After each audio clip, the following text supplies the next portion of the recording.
Hello and good evening, everybody. I hope you had a good time today because, oh my god, it keeps on going and it looks like BlackPitre is gonna meet tonight. 12 plus, and let's see what they're gonna do tonight. We do have them starting to ready up in the lobby right here. I'm not sure exactly who's missing from which team, but I guess I can find out really quickly over here. So we got Floppy on BlackPitre. We do have AlexisKrempp, looks like dISTORIA, and I'm pretty sure there's one missing from them. NiLocC with Nearbird, Shaturyanin, and Opera 357 are showing up for 12 plus, and we're just waiting for the last member of BlackPitre to join us. Good afternoon, ma'am. How are you doing, Linda, tonight? Also today, I guess. Marco Diablo, bonsoir monsieur, bienvenue, bienvenue. And Sasu, hello there. Yes, I'm so glad you actually like that intro. Good evening, sir, and welcome. Santorius also, indeed, it is amazing, by the way. First of all, hello there, sir. Good evening. Second of all, yes, it is amazing to actually see from the point of views of the team inside the chat rooms over there to see exactly what's going on, and at the same time see the full picture of the map and what is the other team doing. Also, bonsoir monsieur Rafifi, bienvenue, bienvenue. Rodri, good evening, sir. Welcome, welcome. Thank you so much for the follow, Natyachi. Welcome to the stream, and I do hope you're gonna have a good time with us tonight. Project Cisco, good evening, sir, and welcome. It looks like we might actually see the last member. Yeah, it's Xpli joining us, and it looks like that's gonna be the fourth member of BlackPitre for tonight. We just need to actually swap over here. There we go. Bam, bam, bam, bam.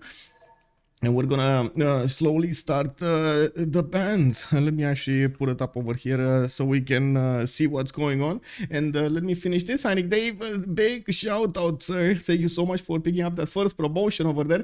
Xipong also, good evening, sir. Welcome, welcome. How long did the game yesterday evening go? Yeah, it was a few more turns. I'm not sure if it was 10 or 12 or 8 or something like that, but it was something around there.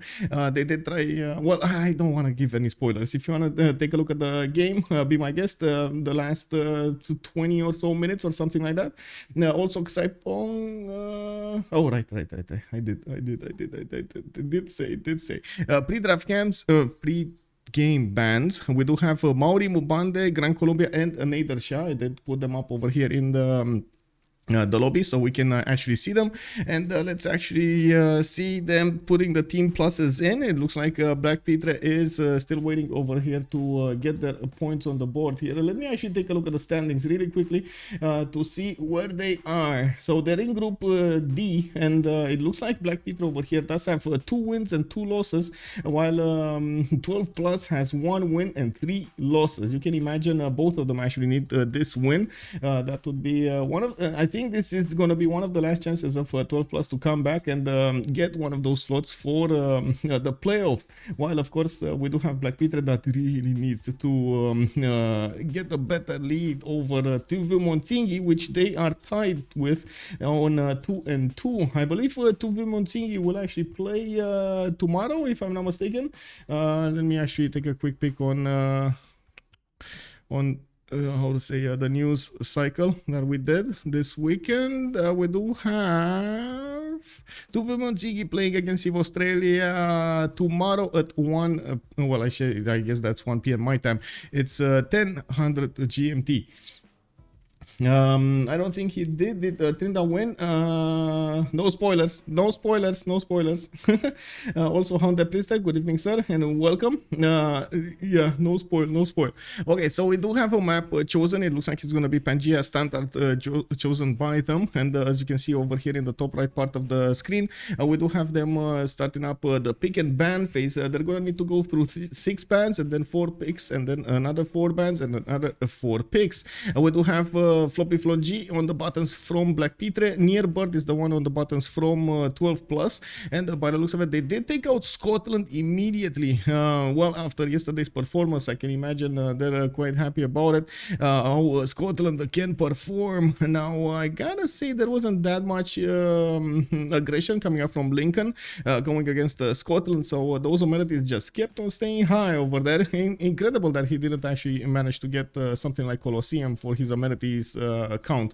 We do have also Khmer coming up in the second choice. Looks like Gorgo is going to be the third ban, and 3 more bans to go. Nearbird is checking this out. I'm actually curious if they're gonna let in Persia. So Persia Cyrus didn't get banned. We did have Nader banned, and of course there still is an option for them to pick Persia. Maybe they will figure it out and click on that ban or not. Maybe we're gonna see some immortals running around the map over there shooting their spears as their opponents. Oh no, they did take it down. No. Well, we do have 2 more to go here, and it looks like Floppy is gonna have his last ban of the first phase, and then we're gonna see Nearbird go for the next ones. For the next one, I mean, I also want to point out on the Pangea standard ridges, as you've seen, we do have quite a few mountains separating the continents. That's how it spawns, and most of the time you do have a decent amount of defense, like natural defense against your opponent. Also a decent amount of places for your campuses. Now, we do need to see how the map will generate, because, you know, map generator sometimes actually throws us off, and a lot of the times, well, not a lot of the times, but sometimes, you know, a few times you actually see the players spawning weirdly on some peninsulas somewhere in a corner, and so on and so forth. Well, hopefully this is not going to be one of those days. We're going to have 2 possible remaps tonight. They can actually get how to say, to use the remap tokens on turn 10, and we're gonna see how that falls over there. So Pangea Standard Ages is the map. I just put it up on the screen over there so everybody can see it. Also, it's standard access. Good evening, sir. Will we see a Lincoln? That's a good question, actually. I'm not, I mean, honestly, after yesterday, I'm not that into Lincoln anymore, you know? I don't know, man. Maybe it's just me, but I didn't like the performance yesterday, and it was being played by a good player like Automation. I fully trust he would have done very well. Maybe the map actually was a bit weird for him because he didn't get to settle that many cities, but other than that, yeah, I don't know, it just didn't feel like it scales very well. We do have Chandragupta taken away. It looks like also Ptolemy got taken down as an option for them, and FloppyFloNG is going to set the tone for the game. Now, the Pangea Standard Ages does open up quite a few possibilities for them to go for some simming alongside that war, but still the war will actually be quite common to see on the map. Most of the time we're gonna see it on the land because well, very rarely you actually get to spawn on different sides of the map with different teams, so you get to actually attack each other from one side of the ocean to the other, or maybe some inland sea. This is definitely gonna be one of the questions that we have when we do start to see the map. Also, let me see, one more coffee. Hello there, sir. Oh, I got my coffee ready, monsieur. I got it over here. Lincoln got griefed by so many disasters yesterday. Yes, I know, right? I know. Oh my god, man. Automation got his best city destroyed by volcano by every turn. This led to his undoing. Yeah. Hey, Emily. Hello there, ma'am. How are you doing? Can you ask after the to the player of Victoria Age of Steam to change the color red or blue that hurts the eyes? Red or what? Red on blue that hurts the eyes? Oh, I mean, I think the game will change it for him, to be honest. So whenever there's going to be a conflict between the colors, the game will automatically change in different colors, so they don't conflict anymore. Also, I'm not really allowed to ask the players anything. Yeah, I can't really communicate with the players. Lincoln had the flooding in Charleston for every 10 turns. Oh my god, yes. That city, man, that city was doomed. I don't know, man. That's I think the most amount of floods that I have seen in the game for a long time now. A long time now. Red on dark, blue is awful. Kick. Yes, what can I say? Well, we do have Nearbird actually going for Poundmaker, and of course you've seen yesterday how well Poundmaker can scale during the game. We do have also NiLocC going for Rome, and it looks like they're gonna have 2 good civilizations when it comes to the land. Very flexible, both of them are quite flexible, and of course we do need to see what AlexisKrempp is gonna do. Rome yesterday did manage to overpower Hungary from the beginning of the the game with those legions, but he couldn't actually take the last 2 series until very, very late in the game because, well, yeah, you know, Hungary got a lot of support from his teammates, and Rome was going a little bit further away from his territory than he ideally wanted. Andire, bonsoir monsieur et bienvenue. How are you doing, sir, tonight? How are you doing? Okay, so AlexisKrempp is gonna pick the last civilization here, second for the last civilization of the first pick phase, second for BlackPitre alongside the Victoria Age of Steam. I gotta say, Victoria Age of Steam is gonna have a lot of potential during the game. Oh my god, Shaka. Oh, yes, yes, we actually get to see Shaka in the game. It's been so long since we've actually seen Shaka in the CWC, man. Oh, yay. Well, we do have to see if Age of Steam is actually going to fund Shaka's wards. I'm pretty sure somebody's going to need to play the gold generator here, and Age of Steam is a pretty good one. Well, we do need to see also what the next band phase will bring us. We rarely see actually Thunder civilizations in the game, so I wouldn't really count on that. Something like Russia, something like Canada, but maybe we might see something like Sweden, something out of the box, even though, you know, it's pretty unlikely still. I hold it in my heart over there. Maybe we're gonna get to see it. Other than that, we do have another ban. Looks like Vietnam is gonna be picked up over here. I do have to mention that also Spain is still left open, so they could actually choose it. Maori, Mubande, Gran Colombia, and Nader Shah were the pre-game bans, and of course they did take out the other Persia Cyrus in the first wave of the bans. Now there still are quite a few strong civilizations in the game, and it is well, I gotta say, we have so many right now. Japan looks like in the 8th choice is gonna be taken down. We also have a fan over here. Marco Diabolo looks to be a very big fan of BlackPitre. Let's go, sir. We want legions, chopping legions. Yes, exactly, right? We want legions, chopping legions. That's what we need to see. I'm playing Civ since 1 week again after quite a long pause. Oh, welcome back to the One More Turn Club.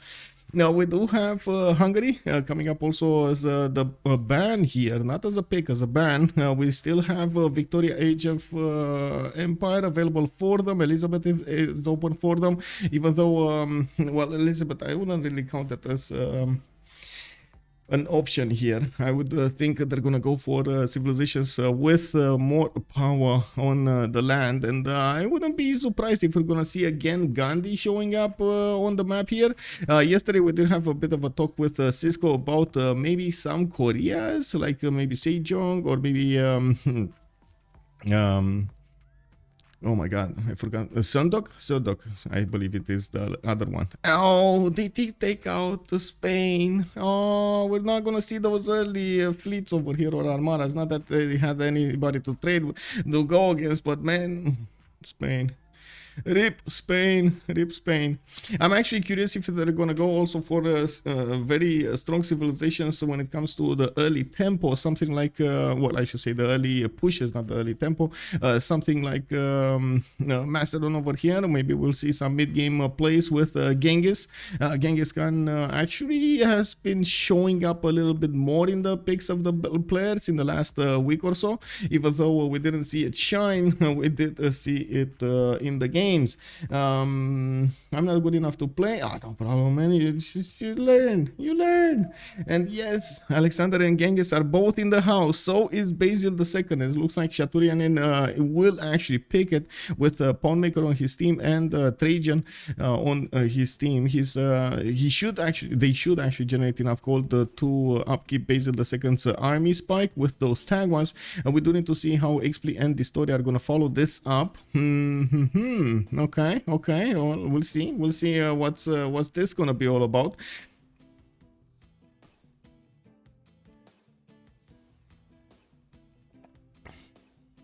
Teddy Roughrider. Yes, Teddy Roughrider is definitely a powerful choice on this map type.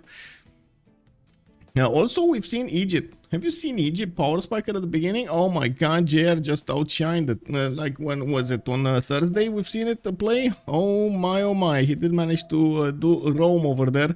Show him some powerful lessons about the Mariano Cheret archers, and he generated the gold with his teammates. We do have Xpli going for Montezuma here. Aztec does make sense. He does get quite a bit of a power spike over there. 369 just followed. Oh, thank you so much for the follow, sir. Crisbo369, welcome to the stream. I want to see, okay, I didn't see Cleopatra could take Rome, but she did it. I know, right? Exactly. But I think there was a bit of a misplay over there by the Roman player. Like we've heard in the post-game chat, if he would have gone for legions, it would have been a different result. The biggest problem over there was the lack of iron on the whole team. Not only him, on the whole team. They couldn't actually get that going. Shanovsky, thank you so much for the follow, sir, and welcome to the stream. Amanitore is also there, yes. Yes, it is, but they're gonna go for more of a safer pick over here with Catherine de Medici, the Black Queen. We do have the Guard Imperials, the Chateau, and of course the extra level of diplomatic visibility. I do have to say, Catherine de Medici over here, it's quite adaptable, and of course a lot of the players do try to push their opponents when it comes to the courser timing with castles. You do get to reveal that. To get a free spy, and with the free spy you get to get extra diplomatic visibility on your opponents. Now it looks like Opera 357 is going to go for Victoria Age of Empire, so they will have both Victorias but on different teams. Gold generators coming up over here for them, or maybe we're gonna see some Victoria against Victoria action, we never know. And I do want to switch the color over here so it doesn't actually interact with anybody else. Oh, it is what it is. It is what it is. Oh, we can ready up? No, not yet. Just waiting for them to go for this. Okay, no problem, man. We got a little bit of time until they actually get this going. Give me a second over here. Need to quickly see something.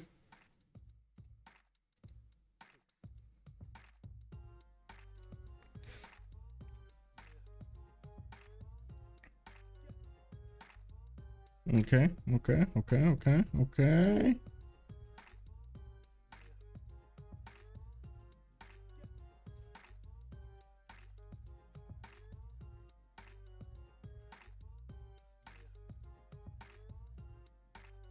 Okay, so now we get to actually ready up. We do see the players starting to get their slots over here. The higher the slot, the bigger the priority you're gonna have towards great people, towards great wonders. If you do have enough points, or you do same turn them. We do have dISTORIA going for Victoria Age of Steam. Looks like near bird with Basil. The second is gonna be very high up over here, so he might actually try to go for something like generals quite fast. We do have Shaturyanin on Rome, FloppyFloNG on Montezuma. NiLocC will be the one with Victoria Age of Empire. Xpli with Catherine de Medici, AlexisKrempp on Shaka, and then Opera 357 on Poundmaker. Let's actually put the remap options over here, or I should say the remap prediction. Let's start the prediction. How many remaps? 0, 1, 2. Bam, bam, bam, bam. Submission period 10 minutes. We got 10 minutes to actually vote for this and put up points in. This is a Pangea standard regions. We're gonna see the players BlackPitre, or I should say the teams BlackPitre go against 12 plus.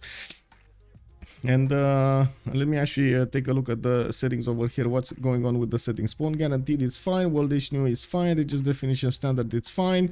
Capitals only and balanced. Okay, there we go. There we go.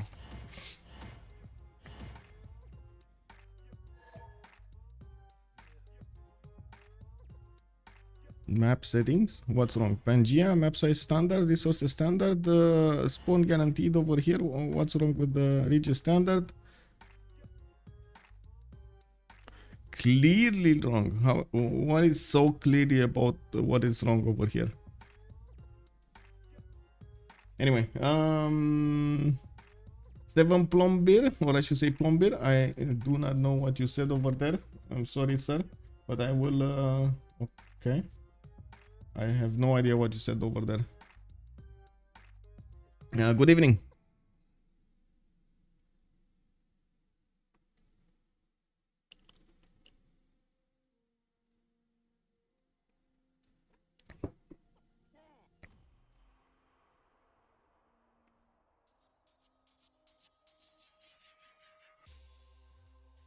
Interesting that dISTORIA did want the first slot over here. I'm guessing he wanted the first slot for those engineers and of course maybe some scientists. Nearbird is gonna go for his generals. I'm pretty sure Shaturyanin also wants the merchants and the generals at the same time. FloppyFloNG with Montezuma is probably gonna get to fight for the merchants as well, so he's very close in priority to Shaturyanin.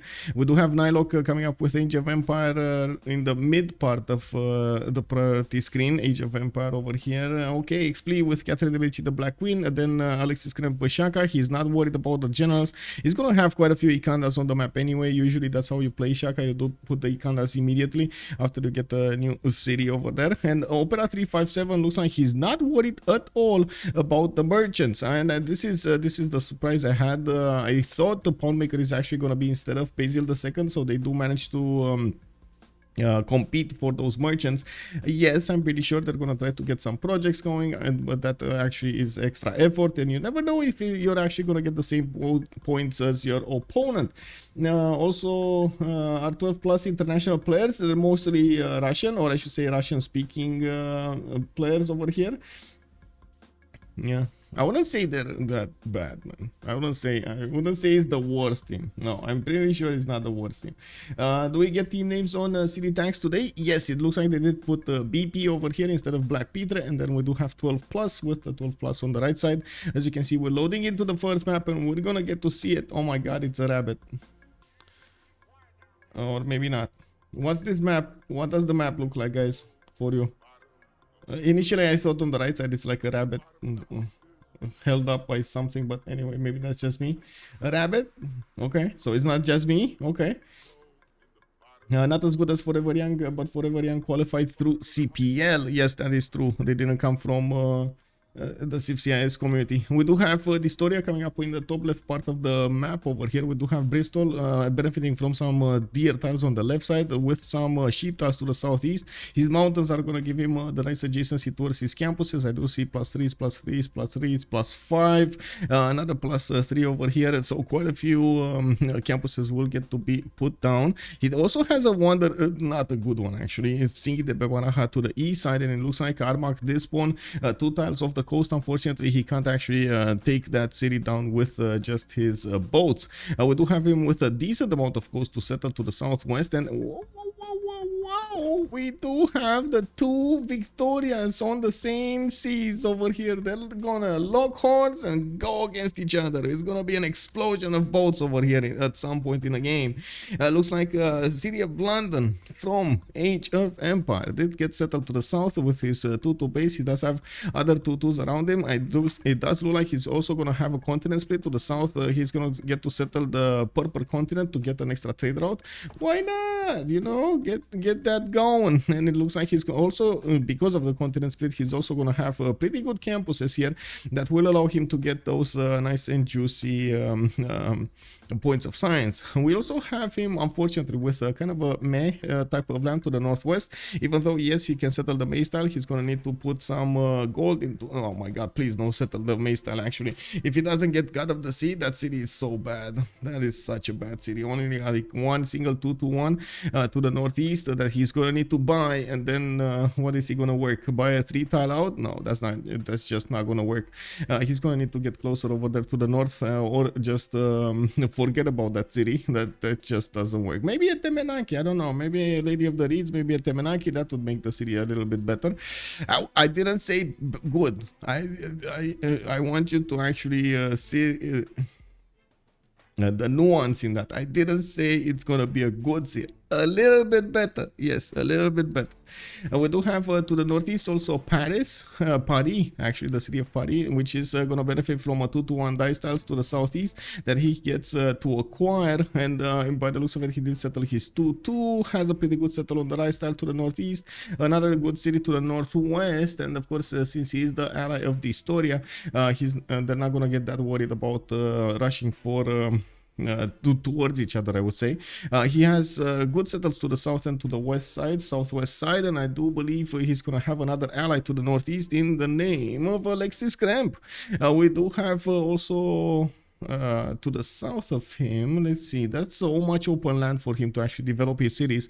Quite a bit of floodable terrain also for him to develop over here to the northeast and to the southeast. I'm a bit conflicted right now if it's a good choice to actually go for Lady of the Reeds, honestly, in this place. But oh well, we're gonna get to see what is he gonna get. I'm pretty sure he's also gonna need to split the land with dISTORIA somehow. If dISTORIA will want, we'll put a city over here to the east side and then keep on simming to the southwest. Also a city on the lake probably. So 1, 2, 3, 4, 5 with the capital. That's not enough. That's not enough. So he's probably gonna need more cities over here. At least one city, 6 city, and maybe take Lahore for his 7th one. I don't think he's actually gonna go as far to the south of Lahore over here with his cities, especially if they're gonna need to go for a caravel timing. Usually that's just not gonna be feasible. Also Bamboleo. Can I have Zelentano's music on credit? I can't put music with copyright, so I'm sorry.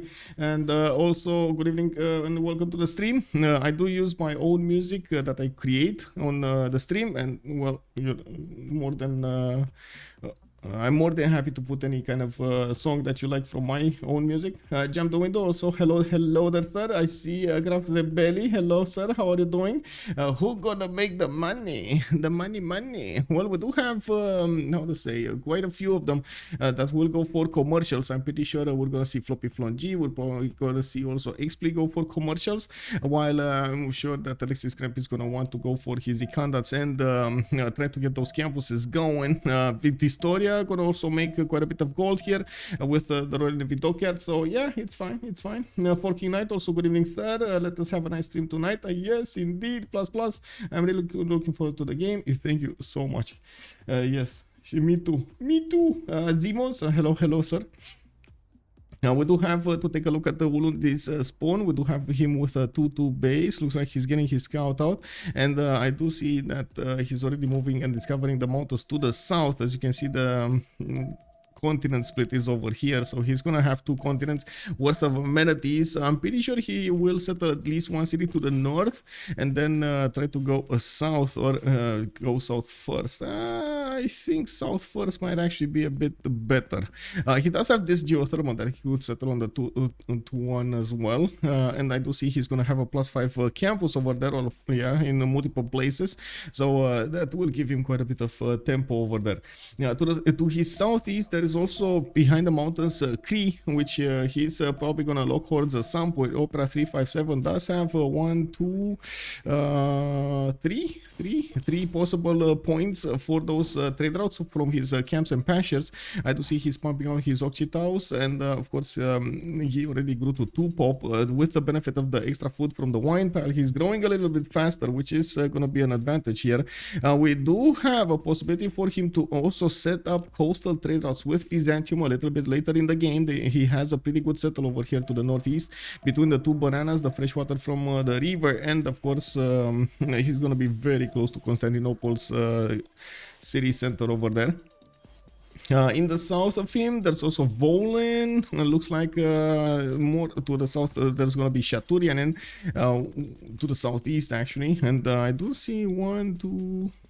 I mean, this is good this is good Temple of Artemis. Oh my god, what a Temple of Artemis. Oh, what is it? 1, 2, 3, 4, 5, 6, 7, 8, 9? Maybe 10, depending on where you put it. If he puts it here, for example, maybe 10, 11. Oh my god. Oh yes, get the Temple of Artemis, bro. And we do have Settler coming up in 5 from him. He got the first scout moving to the northeast, and of course I do see him benefiting from some floodable terrain from the southeast, and that's not really ideal, but I guess we're going to need to see what he's gonna do. I'm thinking he might actually want to settle to the northeast or to the west side here first, so he gets the benefits of multiple other tiles that he's not gonna need to improve to get those 2 twos going. For example, the cattle tile would be quite nice. Unfortunately, he doesn't have the fresh water for it. We do have also northeast quite a few of these horses that will need improvements, and of course I do see some more camps, wine tiles also to the east side. Just settle this 2-2 over here, get the wine tile worked, and get the deer tiles. Pretty good. To the we got 2 more civilizations to go for and 2 more turns. It looks like near Bird is gonna be quite far away from everybody except the Floppy. Actually, he does have Floppy to the southeast, and it looks like they just passed each other. I think they passed each other. They didn't see. Oh no, they didn't actually pass each other. So Eagle Warrior lost his movement. We do not have movement for the scout. He's trying to go through the mountains over here. Now we might actually see them get into each other's faces next turn.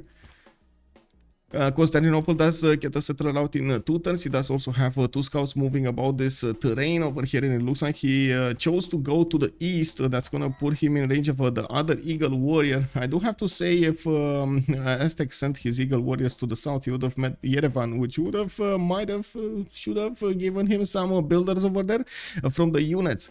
And we do have Reef Fish Tile to the west side here. It looks like 2 turns for a settler coming up from Constantinople. He's gonna get to settle that north probably. I do see he can actually settle the bananas in the south as well, but that's not really easy to defend Syria, especially if you do have a very aggressive Aztec coming against you. Looking at the Aztec cities, we do have him with 1 big continent. Unfortunately, he's not going to get the double continent amenities here. He's going to need to work with just only +4 or +5, depending if he's going to manage to get, what is it, Coleus or something, the one that gives you the extra amenity. Settler still incoming. We might actually see it, but I think actually near Bird is gonna go to the north, to be honest.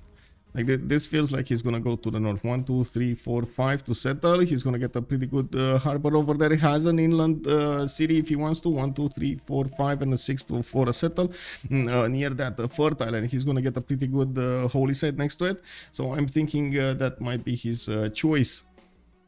On Tenochtitlan, we also have pretty good land. Maize Tile to settle to the northeast. He's moving to the west, and he's probably gonna go somewhere around here. 1, 2, 3. This is too close. But yeah, he could go there. What's going on with Xpli? Come back, bro. Come back. You gotta see the light.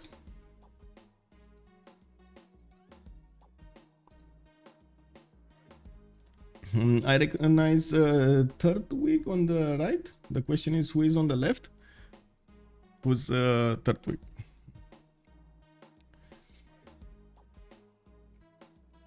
Blue Frog Twitch, hello there, sir. Minimap looks like a cute dog. Yeah, yeah, I can see that also. As usual with me, it's a Pokemon. Oh, 3rd week, it's a Pokemon.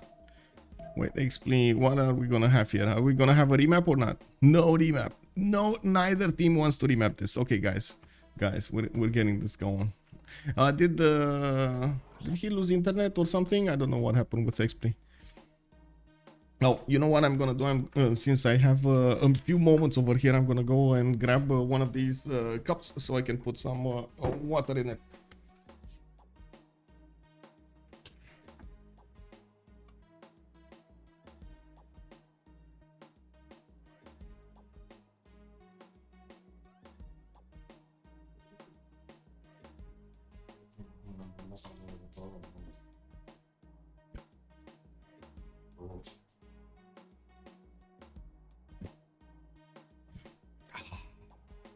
What the?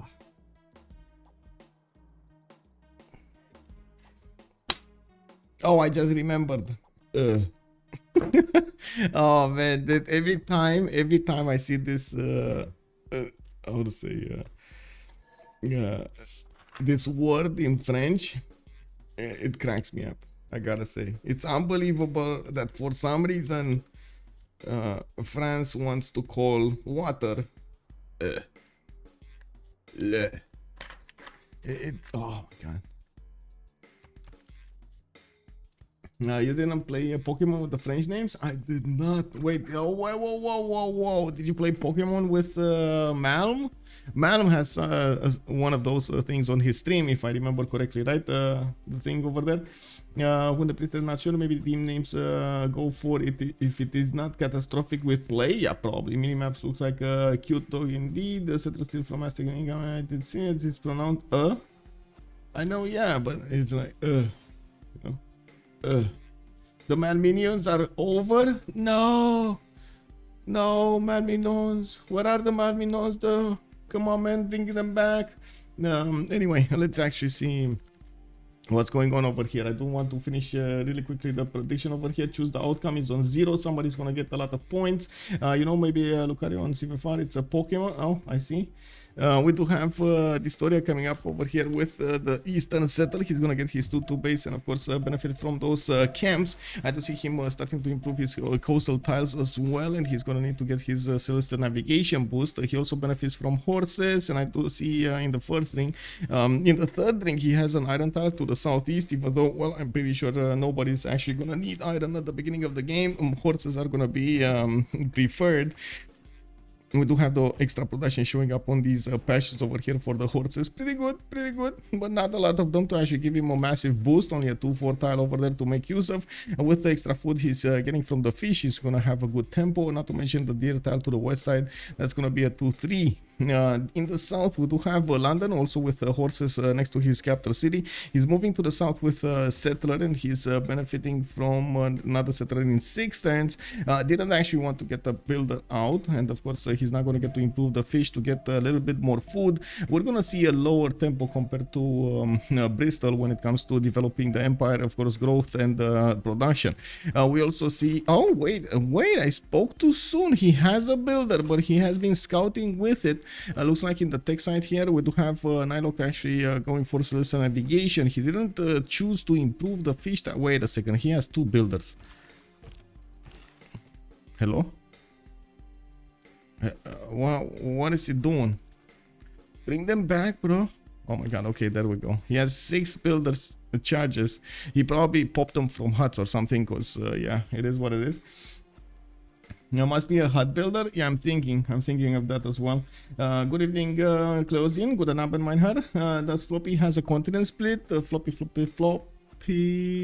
is... No, he doesn't. That's Aztec, right? No, he doesn't, unfortunately.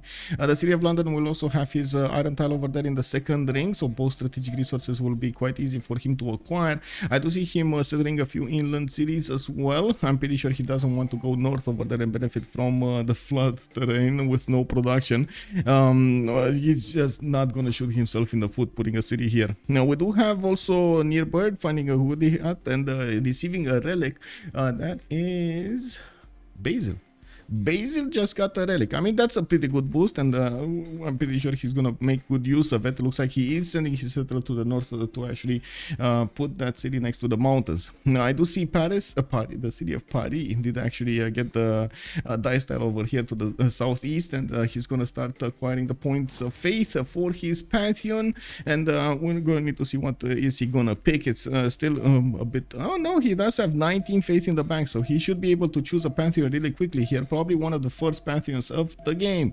We do have him with horses to the northeast. In the second ring, I do see he's gonna settle next to Iron to the southeast with the city of Marseille. Also next to a volcano that has started exploding a little bit over there. Tutu's next to him. A pretty good city to settle. Unfortunately, well, he doesn't have any extra benefits from his city center. Only a 2-1 base over there. That's just the natural one. Pantheon? Pantheon maybe? Hello?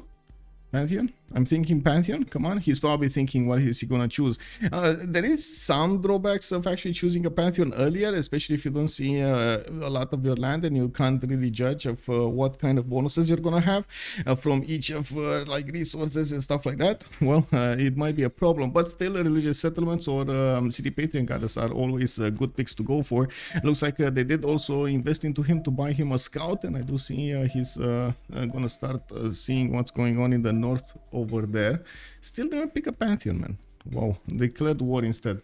Now we do have Wulundi coming up with another settler in 1 turn. He did put the city in the south and he blocked the choke towards Cree. As you can see, there are 1-tile chokes over here, and Bulawayo is gonna get the defense going against Cree no matter what here. We do have Cree's scout actually arriving next to Ulundi before the settler is popping out next turn.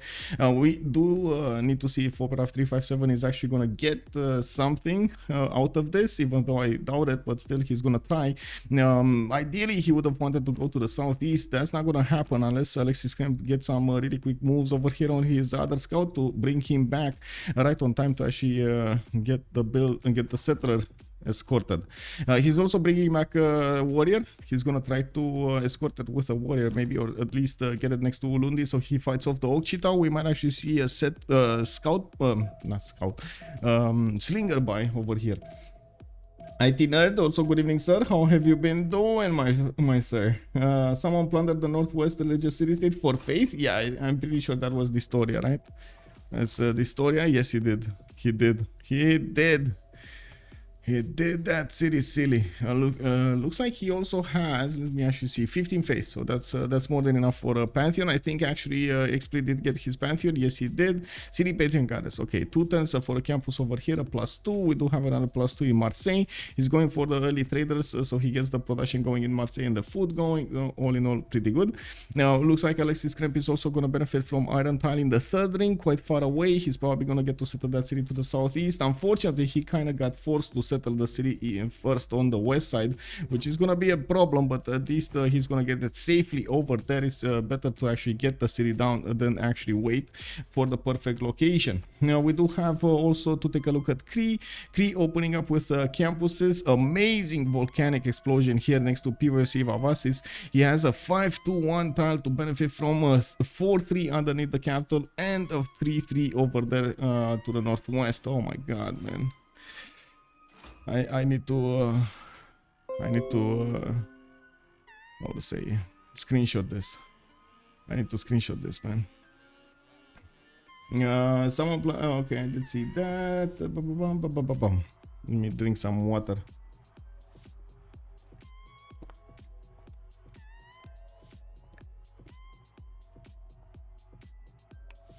I don't know, man, but I want these yields as well. We do have this campus in PVC Vavas is also +3, and in the capital he's gonna have a +4 over here with the extra help of those rainforest tiles. I do see he's getting his traders to work his other cities towards the capital, and I don't actually see him improving his pastures or camps yet. It's gonna take a while until he actually gets bonuses for those traders. In the meantime, he's gonna need to deal with a scout from Zulu, and it looks like he's bringing another Okchita from the south to deal with that. I'm actually curious if he actually wants to settle that 1-2 tile to the northeast over here, or he's gonna do something else. He could actually try to settle a city to the southeast somewhere, or south of Mikisi Wachik over here on the rice tile. Nah, not the rice tile, a little bit like to the north, like over here. Over here it's gonna be fine. 1, 2, 3 to settle. Not bad, not bad. Well, we do have iron and horses in the 2nd ring to the north of the capital, and of course he's gonna get to improve them relatively quickly. It would be nice to actually get the horse improvements fast, so he gets the extra points of gold and food for the traders. We do have also Shaturyanin starting up with campuses, not going actually for commercials here. He does have a trader coming up in 3 turns, going for Magnus in the capital city of Rome, and started improving his tiles, a farm, and 2 of these pastures to the southwest. I wouldn't be surprised if he's going to go fast for irrigation, especially by the looks of the positioning of this builder, sitting just waiting on the wine tile to get it improved. Now we do have him also moving a settler to the south somewhere. I'm actually curious, is he gonna go east? Is he gonna go more to the south? Because he does need to be careful exactly how he's gonna place his cities. I wouldn't actually recommend the iron tile to the east side just because of the lack of features on the hills over here. He just has 1 single forest. That's definitely not gonna be the best thing that he can do. Now we do have him with a +2 campus from Antium, no campus yet from Rome, and of course, as you can see, he's still waiting for irrigation. He does have iron in the 3rd ring from the west of Rome, and I do see, yeah, he did move to the south. He did move to the south. This is kind of devoid of food. He's gonna need to improve the wheat tiles if he actually wants to get some more food in this city. But honestly, I wouldn't say he's not gonna go for a Temenaki here. He also has a bit of a problem with Aztec being to his northeast. He's gonna have a thorn in his back, and we do need to see how Aztec is gonna want to play this against 2 major opponents, Byzantium and Rome. Neither of them will get to freeze him, with Aztec being so close by, and of course we do see a few more pantheons being chosen over here from them. Constantinople did choose to go for Earth Goddess. He's getting the extra faith per turn from these charming appeal tiles or breathtaking appeal tiles. I do see him finishing up his holy site, and I do see a builder coming up in 1 turn. He has horses in the 1st ring of Constantinople and an iron tile in the 1st ring of his north side. Let's see. Burgal, hello there, sir. Good evening, good evening. It's Rapa Nui in the game? That's actually a pretty good question. No, Antanarivo, Mohenjo-Daro, and Kumasi are in the game.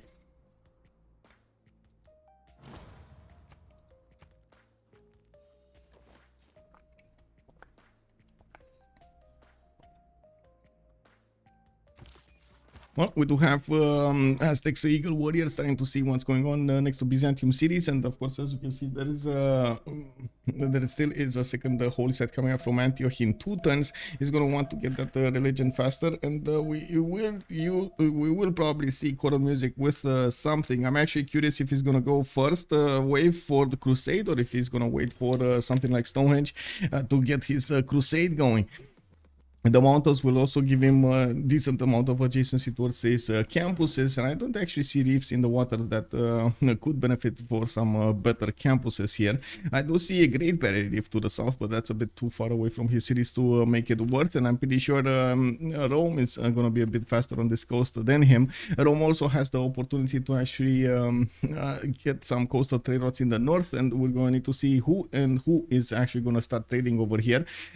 Beefing up Cree is going to be quite important, and of course we do know that Byzantium is not really well known for his traders, so or trader count, while Rome usually does get a lot of traders going.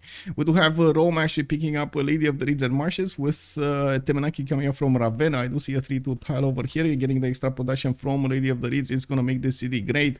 Not only getting the food from the wheat tile, but production is going to be there. When Temenaki is going to finish, he's going to get an extra point of production on all of these floodable terrain tiles in the city borders, and 1 point of science.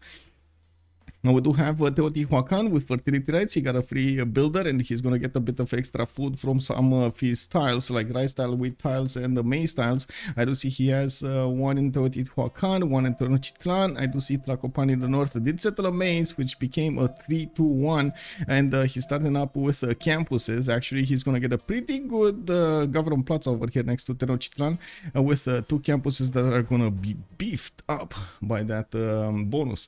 There is also a possibility for him to go for this wine settle to the northwest, even though that's going to put him quite in danger from Byzantium. He needs to be careful to plug the chokes to not let those Byzantine units, the Tagmas, come against his cities from an earlier stage in the game. Teotihuacan did get placed in such a way that it is going to get a river defense to the north and to the west side, but still it is going to be much easier for Byzantium to actually attack the city of Teotihuacan than actually go through this one tile choke and arrive next to Tlacopan or an upcoming city to the north. I gotta say, not a lot of commercials during this. Interesting. We do have him improving his horses in the second ring. I do see Moksha is establishing in Tenochtitlan and iron. Where is iron? Do we not have iron here? We should have iron somewhere. Did he actually put the campus on an iron tile? Oh, he put this campus on an iron tile. Never mind. Teotihuacan with a +3 campus. He's gonna get it in 7. We do have Tlacopan also getting this +3 over here with another +2, but it's gonna be a +3 when he's gonna finish the northern one. That's a lot of science that's gonna be required by Aztec.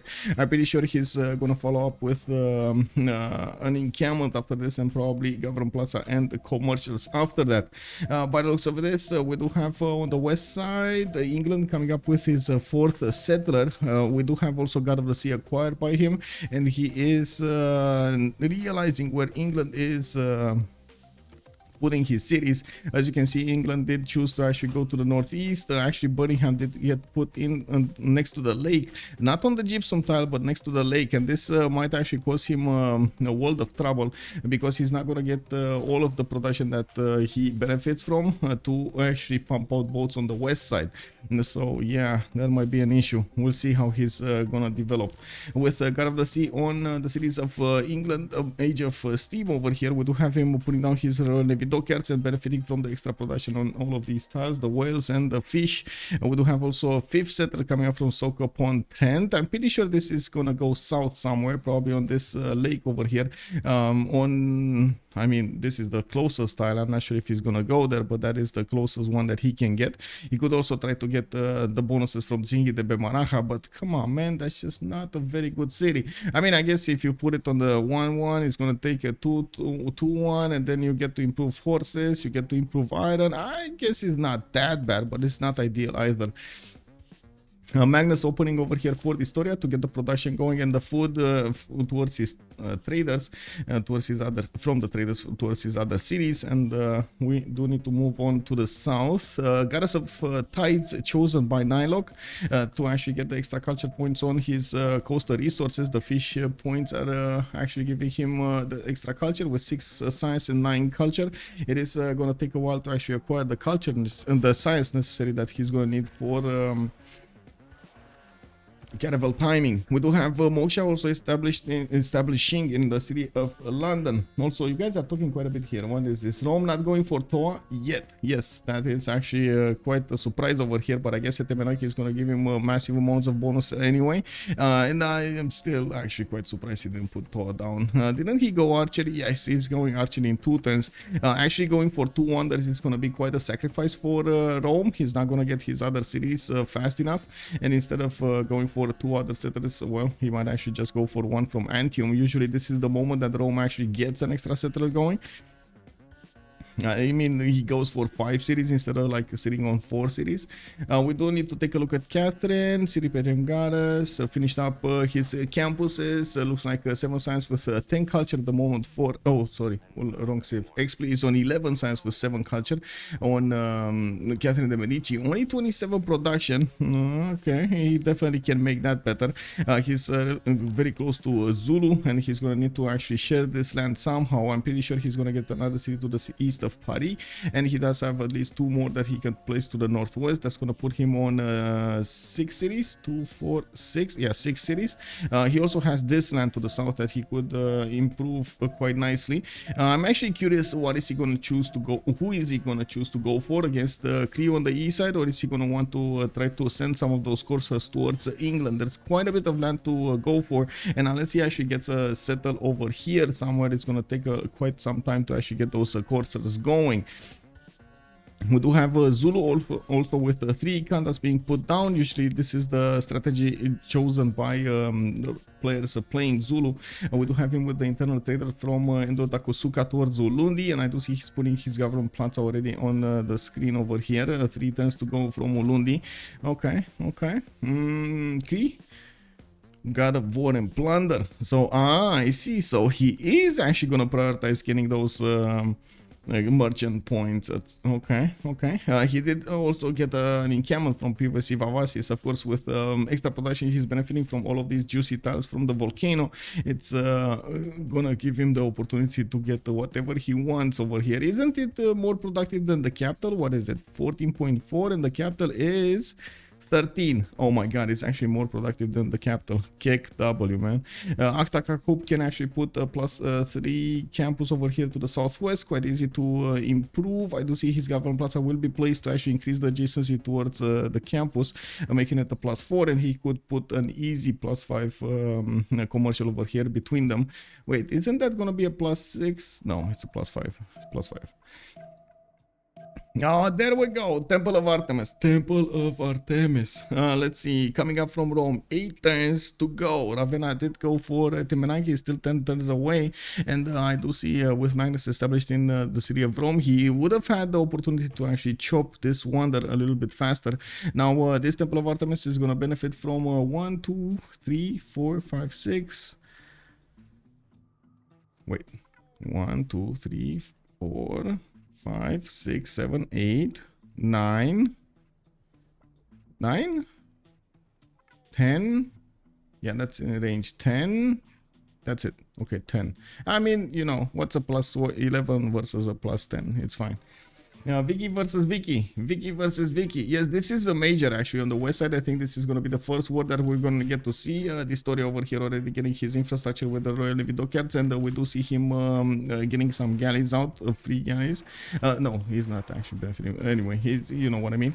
He's getting his galleys going against the seas on the coast to see what's going on NiLocC series. Oh, I do see a fourth settler coming up from London also, and getting his lighthouses going. NiLocC is also building the Royal Navy dockyard of Birmingham inside of this lake, not outside. And yeah, I mean, sure, he can canal later, but come on, man, that's just not gonna work properly. We do have to take a look at Montezuma. Oh, actually, look at Nearbird getting that city so far in the face of Montezuma. He's not afraid of him. This is a statement, a big statement. We do have Floppy actually moving a settler as well from the city of Tlacopan, and I'm actually curious, is he gonna go for the wine tile or is he gonna go somewhere else? Nearbird does have a scout over there that's gonna try to slow it down from settling, and we do have another Eagle Warrior coming up from the west side. Maybe he is seeing this happening in slow motion, and he wants to actually predict that Byzantium is gonna try to stop him. And we do have Gavron Plaza also discounted over here in the city of Tenochtitlan.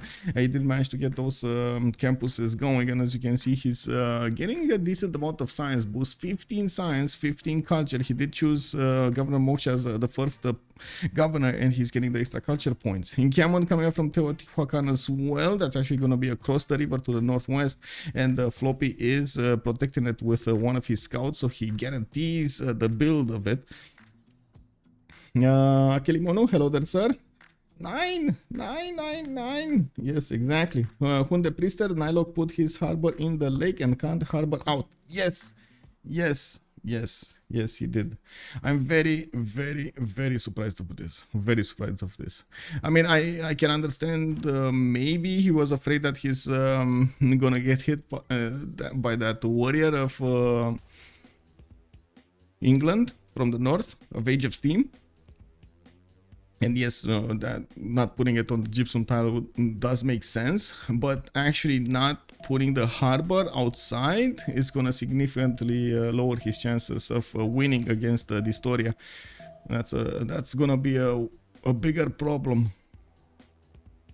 Anyway, we are turn 29, so we can actually take a look at the city-states over here in the game. What do we have? Armagh, Yerevan, and Chinguetti will be the ones for religious bonuses. We're actually having a first religion in the game as well, Eastern Orthodoxy. Byzantium did choose to go for choral music, and in the first wave, God Crusade, the extra +5 combat strength in foreign cities that follow this religion is going to need to actually take down some of the units of Aztec to spread that religion, or try to get it passively. Passively, it does take quite a bit of time. We do have Fez and Analanda coming up for the science, and looks like on the map over here we do have Fez to the south of England, and one to the north of Cree. That's Nalanda. Valletta with Ahor and Volin will be the ones for military. It looks like also Antananarivo, Mohenjo-Daro, and Kumasi coming up for culture, while we do see Hong Kong is the only one for industry. Wait, there's no actually commercial city-state in the game. No gold. It is what it is. This Temenaki isn't that impressive. +6. What? Is that an S actually? Equals S? Impressive. How many remaps? 0. 0 remaps. Can you show Great Scientist, please? Yes, sir. We do have actually Hypatia coming up as the first one, and looks like Cree is on 2. We do have Aztec on 3, Rome is on 2, France is on 2. Quite a few of them are starting to get those going. I don't see them actually making projects. Let me actually see. Is somebody making projects for those? No. I do see a holy site coming from Preston. Interesting choice to actually go for a holy site here that early. No projects here. No projects here. No projects here, so nobody's making projects. Anyway, I do see an encampment training project coming up from Trebizond from Nearbird. He's going to want to secure that great general, especially since Zulu is already on 3.4 points a turn and 15 points in the bank. It's not going to be long until he's going to get that going. What, 5 turns? We do have Cree on 2 points, and Byzantium is just 1 point. Cree will probably want to get one of those projects in as well. I do see him getting a wave of builders. Did get to put Tsakapot Salco on that wine tile to the northwest of Tracopan. And I do see the Eagle Warriors did push back the scout of Byzantium. Now that Byzantine scout actually needs to be very careful about this because, well, that might become a free builder for Floppy. You just don't want to do that, man. You don't want to do that. Also, Burger, he gives ties and denies for Basil. Huh? Okay.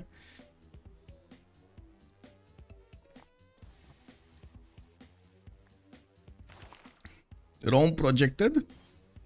Oh, I see. He's actually 29 points out of 30. So just 1 point away. Okay, very nice. Very nice from Shaturyanin. Very nice. So how did he get... Oh, did you actually see it pop in that city center at the last second or something? Because I didn't see it pop in. Maybe I was watching something else. We do have some of the first commercials also coming out. Akhtakhakoup is actually going to build one over here, and the Moksha establishing in that city center. Looks like Rome will actually get Hypatia and will get the free library in the city of... in one of his cities, and at the same time is going to get the extra points for each of his libraries from then on, an extra point of science. I do see he's 1 turn away from Temple of Artemis and 2 turns away from Etemenaki in Ravenna. Not bad as a start here for Rome. 4 cities with pretty good science, 13 and 13 culture, while he's gonna get the extra science points and production points from Etemenaki and the amenities in Rome. He should be able to get another 3 settlers right after that, and at the same time build up an army to go and tickle Floppy over here between the mountains.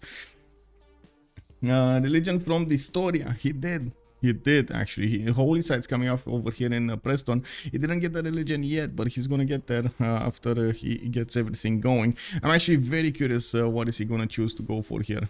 He did put that that Holy Site, unfortunately, on the best tile of Singing the Bemanaha. That was an iron tile for him. That's a bit unfortunate, but it's also a +4 Holy Site, so I guess, you know, he chose it for that. Audience chamber coming up in Bristol, and one thing, he doesn't know about the iron. He definitely doesn't know about the iron. I'm pretty sure he never actually discovered bronze working. We do have also lighthouses coming around from the western city, new Royal Navy dockyards, and he can actually get another city to the south of Bradford next to those amber tiles if he wants to. That's kind of devoid of production unless you actually take into account the sheep tile to the northeast, and of course improving the amber. It's just gonna take a while to make that city great. I'm not sure if that's gonna be one of his wishes. He does have 4 on the coast that could pump out boats, and of course we do see him getting some campuses in the meantime. Chopped out that deer tile to place a +3 campus between the city center, the Royal Navy dockyard, and of course the geothermal. Now we do have him choosing audience chamber for taller cities rather than anything else.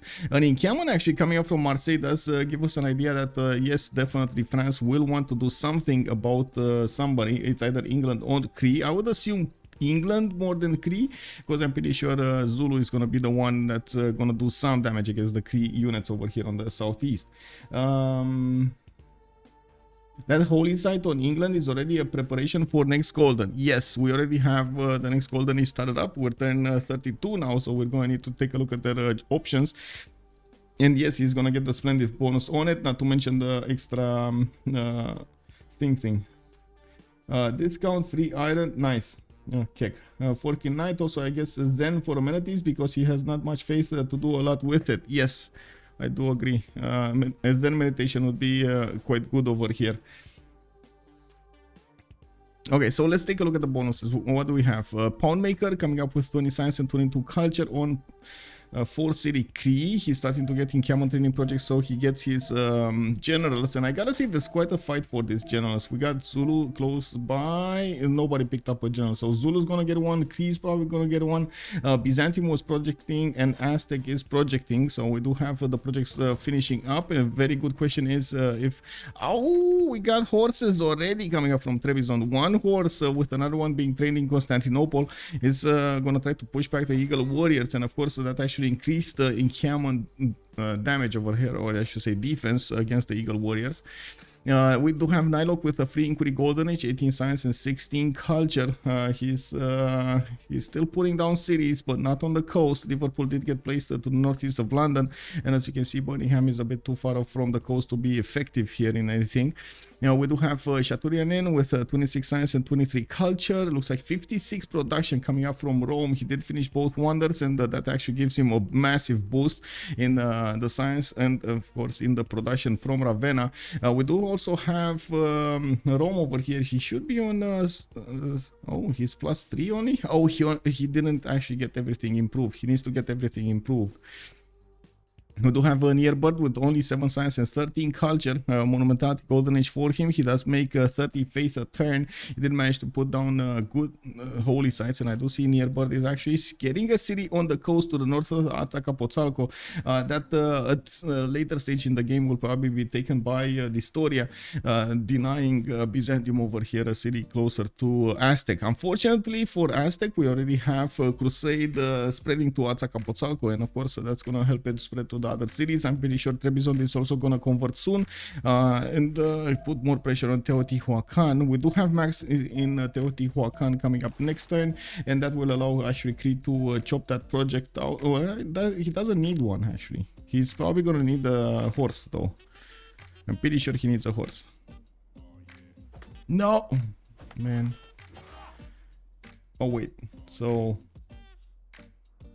Zulu, Cree, Aztec. Did I watch Cree? Oh my god, I was watching Cree instead of Aztec. Okay, it is what it is. We do have AlexisKrempp with 10 Science and 25 Culture. Looks like still on 3 cities. He's getting his next wave of settlers right now, and did put a +4 campus over here next to Bulawayo with Magnus establishing in that city. He has Moksha in the capital, and I do see him starting to improve his styles over here. At least the horses. Endo Dakusuka is going to benefit from some explosive volcanoes, and I do see him 2 turns away from getting a settler from that city center.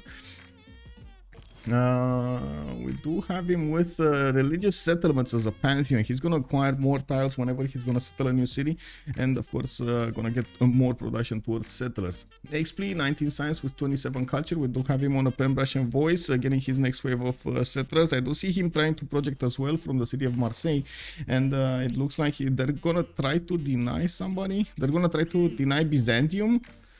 Where is Byzantium? Byzantium. Oh my god, Byzantium might not get a general. Byzantium might not get the general. If Marseille actually chops these tiles next turn, he's not gonna get it.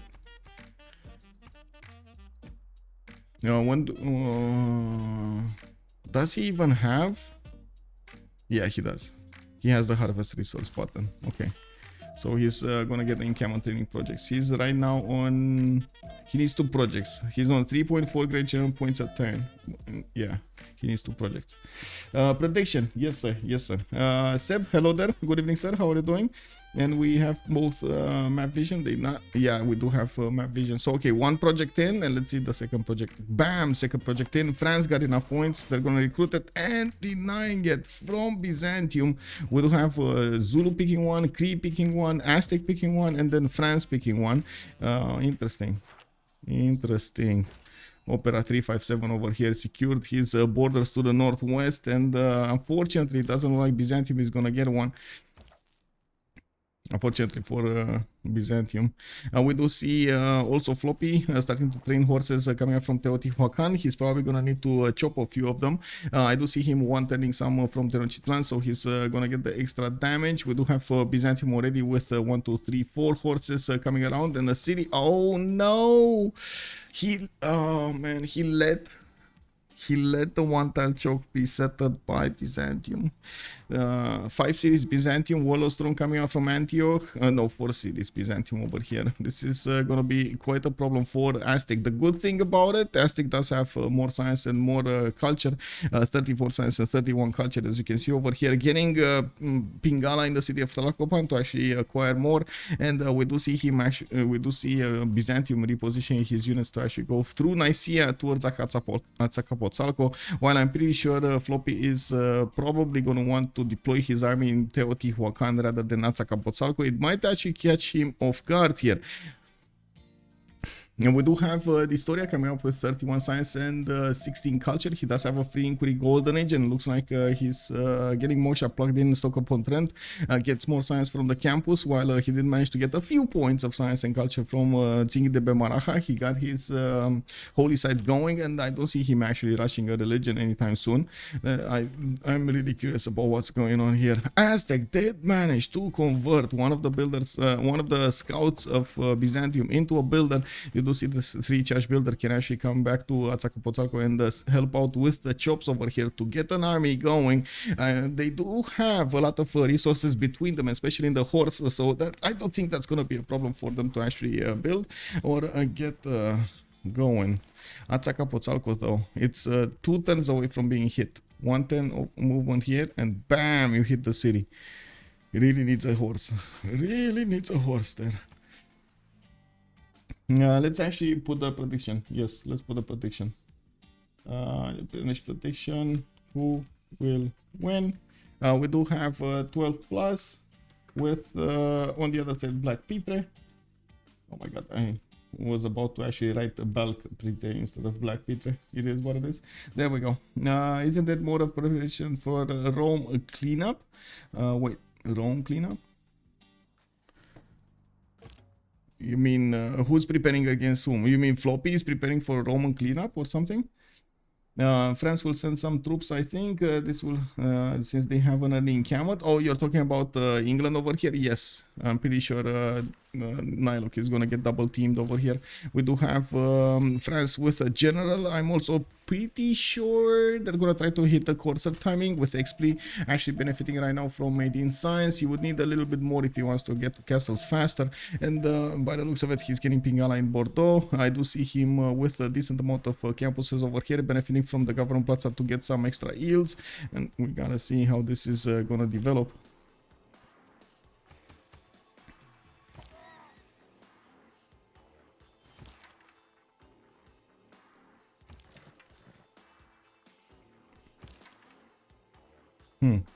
I'm watching what's going on here. Swordsman, okay. Azcapotzalco did get a horse inside, so this is gonna be quite hard to actually hit. We do have Aztecs builders moving. Looks like Byzantium got spotted and he got forced to actually place Edessa on that spot instead of 2-2. It is what it is on the corner. FloppyFloNG is probably going to want to keep some unit over there to try to stop any kind of Byzantium units getting to him, even though I do believe the Eagle Warrior is not going to be as strong as you might think. No, it's still something rather than nothing. I do see Tlacopan did choose to put an encampment to the west side here, actually to build a line of defense in with the city of Azcapotzalco, and we do have the horses of Byzantium coming up from Nicaea to actually get closer to Azcapotzalco. He did go Warlord's Throne, right, if I remember correctly, so that actually is not going to give him the extra food from in the housing from the governors inside of his city, so Nicaea will actually need something like a granary or improvements, which I don't actually see him benefiting from. Maybe to counter Basil's crusade, why Aztec holy site? Yeah, we will probably see a counter over here. We'll see. Ariabata chosen also as a point generator for a score. Not that big, but it is what it is. We do have Xpli also sending towards England. He's going to try to get his infrastructure going. Has a pretty good 2-2 base over here next to the freshwater to actually get going. And I do see he's moving his general to the west side as well. Recruiting a few horses from his city centers to actually get going over there.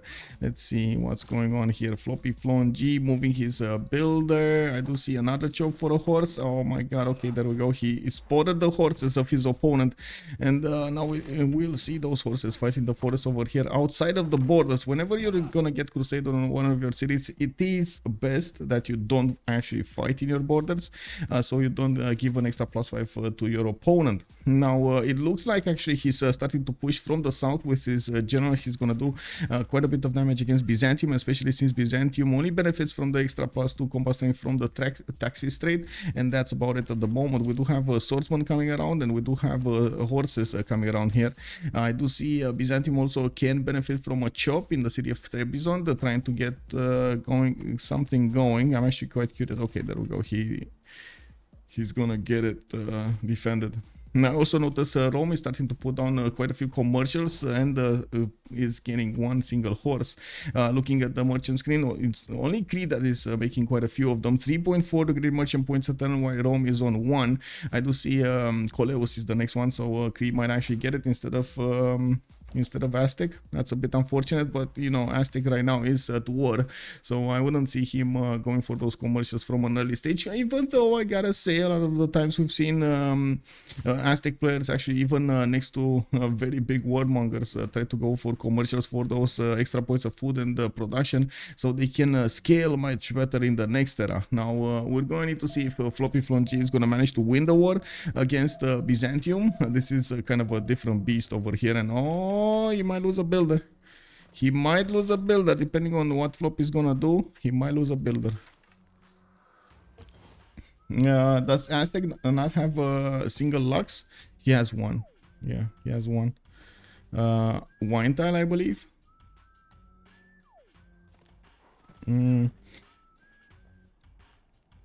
Wait, that's it? He has a honey tile. And he can settle truffles, so that's a third one.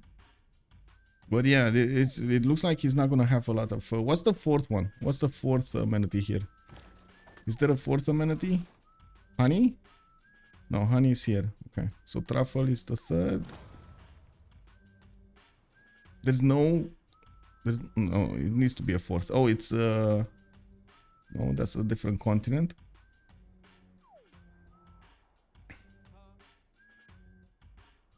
I'm not seeing the fourth one. Maybe I'm so he already got wine. He needs to get truffles and he needs to get honey. What's the fourth? Silver in the tundra. Oh, I see it. Okay. Whew. Nice catch, guys. Nice catch. Thank you. Yes, silver. Let's go. Silver in the tundra. Also, access. Do you know if Moksha promotion for anti-spread works against the Basil ability? Which ability? It works against the passive ability. It doesn't work about the other one. As in, it doesn't lower how much spread it's gonna get from attacking units, if that's and taking down units next to the city center, if that's what you're referring to. But it will slow down the passive spread of Byzantium. It's basically like a defense against that. Yeah, he has wine. It's wine over here, and he definitely needs to improve the honey tile. This is a must. Okay, so I noticed Byzantium did manage to plug the choke to the south of Trebizond, and it looks like he's pushing towards the northeast of Trebizond as well, pushing back that Eagle Warrior. We do have the builders of Teotihuacan starting to improve the city center, and there's one more turn for the Holy Site to finish in Tenochtitlan. It's gonna require quite a bit of faith to actually get some missionaries going to defend himself against Crusade. Now we do have France actually putting the city of Rennes to the southwest, getting closer to Birmingham, while NiLocC is gonna get to use Liverpool and Birmingham to actually get those inner so how to say, the units on the land going. He's going to need to use London and Manchester to actually get the boats out, and this is going to put a lot of strain on their economy. We're going to need to see if 12 Passes economy will actually manage to withstand what's happening. And to be honest, looking at what's going on right now, it looks like they're in a much better position than BlackPitre. We do have Rome also with amazing production, 84 production, while dISTORIA is of 89. I do see NiLocC is only 45, so he has about half the production of dISTORIA, and of course the majority of the production of dISTORIA is on the coast, while we do have NiLocC with a split production between the inner cities and the coastal cities. That's quite a problem. I play a lot of Basil, but never encountered that situation myself. When Aztec get men-at-arms, let's actually take a look at the tech side. He's 2 turns away from men-at-arms. 2 turns. 2 turns. 2 turns. There are actually quite a few Byzantium horses coming around here.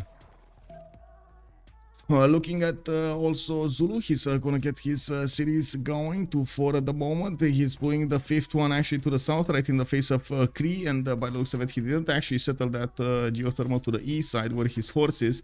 He's waiting for audience chamber to actually finish, and I do see a wave of horses coming around from him. We do have also quite a few horses coming up from France, from the city of Rennes. He might actually try to go against Liverpool over here, try to get some pillages off and maybe disrupt the defense of England, force him to actually build a few more units. Looking at the also yields tab over here, it looks like we do have dISTORIA with 55 science and 25 culture. He's going for buttress in 1 turn, and he already started pre-building quite a few galleys. The biggest issue is the gold generation. They're not making gold. They're just not making gold. With Aztec being forced to go for campuses over here instead of his commercials, he's not generating gold. We do have dISTORIA. We do have AlexisKrempp actually choosing to go for campuses as well instead of commercials. Now he's putting one down, but that's gonna take so long to actually finish. We do have Ondini finishing up the Ikanda. The city of Ulundi is trying to get the audience chamber going, and he does have governors in Bulawayo and Ulundi, so he is gonna get to grow those a little bit faster. It's just not fast enough, unfortunately, to get to the 7th population and put down a commercial. France over here, he's now putting down some commercials, but he also started up with campuses, and unfortunately this might actually come back to haunt them. I'm not that convinced dISTORIA is going to manage to improve like more than 2 caravels. He's going to have a lot of pre-builds, which is good, but he's just not going to get to improve that many. Wait, does he need many? I don't know if he needs many, because honestly, England is so far away from... like his opponent over here. He's so far away from getting a massive fleet out.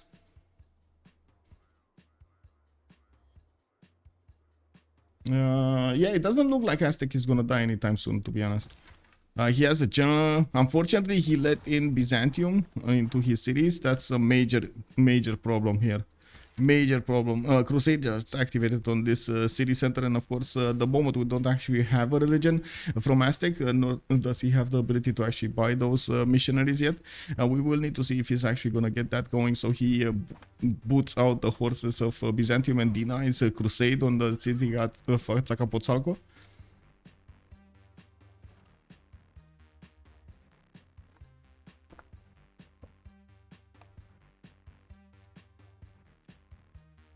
Patriotov, good evening, sir. You keep saying many times, but those are expensive, man. FloppyFloNG getting a civil service. It looks like he did get a military alliance, while his opponent did not. And he did manage to get the honey tile improved as well. It's gonna destroy that horse. Destroy it. Look at that horse. 56 swordsman against the 47 of the horse.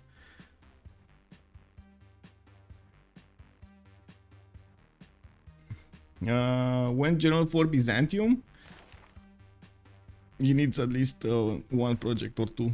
He's trying to get campuses going. He's trying to also get some temples for us, a little bit more faith. I do see another settler coming up from Antioch. Looks like he did manage to plug in Pingala over there in the city of Antioch, and I do see him on 16 science with 28 culture. Not that big, I gotta say. I do also notice Opera 357 is gonna get pushed over here by Zulu with generals and horses. I do notice a PVC Vavasis is only 14 strength. Oh, he got a never mind, he did manage to improve swordsman over there. And I do have to point out that Zulu is well known for actually hard building a lot of units, usually impis to go against his opponent. Now we're going to need to see if that's actually going to be the choice. Putting more pressure on the economy and trying to disturb Opera 357's sim is going to be extremely important over here. Not let him just run wild with those merchant points. I do see Cree is very close to recruiting also Zankian for an extra trade route capacity, which is going to allow him to get one more of those traders going. Very good, very nice. Now we do have also England blocking the admirals. We do have both Englands actually blocking the admirals. Okay. Man, the goal pattern is just not getting better. And honestly, this is this should have been on France. This should have been on France. So France over here should have actually gotten commercials. Much faster, much faster. He went for campuses, and it looks like this slowed down their economic viability to actually upgrade those caravels. There is another thing. They could chop maize, they could chop these crabs, even though dISTORIA over here is going to lose quite a bit of it. He's only making 13 gold. Oh my god, only 13 gold. Has so many gold tiles, and he's only making... Oh well. Shaturyanin got a relic over here. Interesting. So Basil might actually have 2 relics.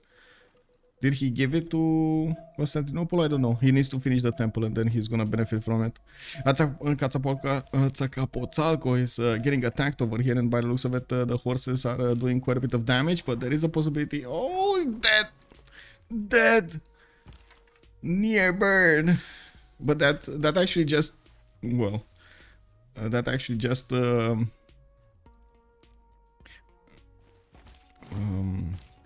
I would say denied crusade. You can see they do want to get the trades going. Now Byzantium doesn't have crusade against these horses anymore. Țacapoțalco not being his opponent cities. It's his city now. Okay, we do have Floppy doing some damage over here to the north of Teotihuacan, taking down a unit, but still Byzantium did manage to stop the chokes being trampled on. Trebizond is gonna go for encampment training project, and I do see he does need 1 project. He's probably gonna passively get the points anyway.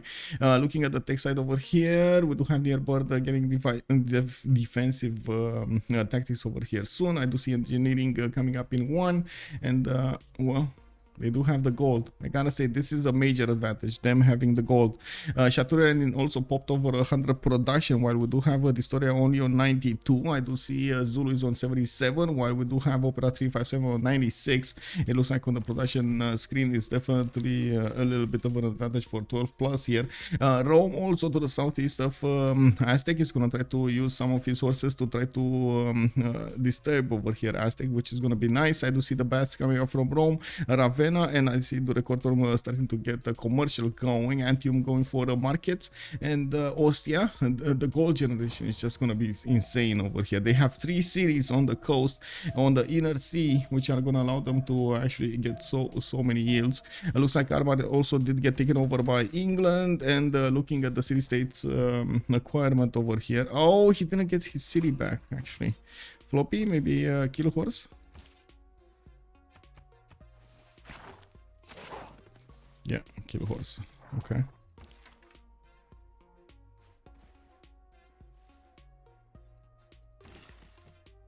And the lack of gold is just incredible. Like he should have man at arms soon, Floppy, but he doesn't have the gold to upgrade them, so he's not doing them. If he has energy from tackling Empire, then his team could come to help with caravels. Yes, team could, I mean energy. I think it's more about gold over here, to be honest. Like still, look at this. 4, 11, minus 2, and 5.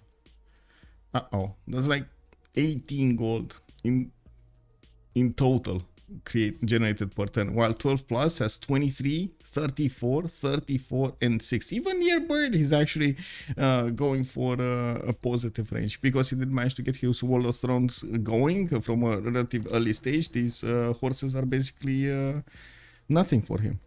Nothing horses. Not taking the city back is probably intentional, so he can fight. Yes, that is correct. That is correct. That's probably intentional, so he doesn't need to fight against Crusade. I agree with this. Definitely agree with this.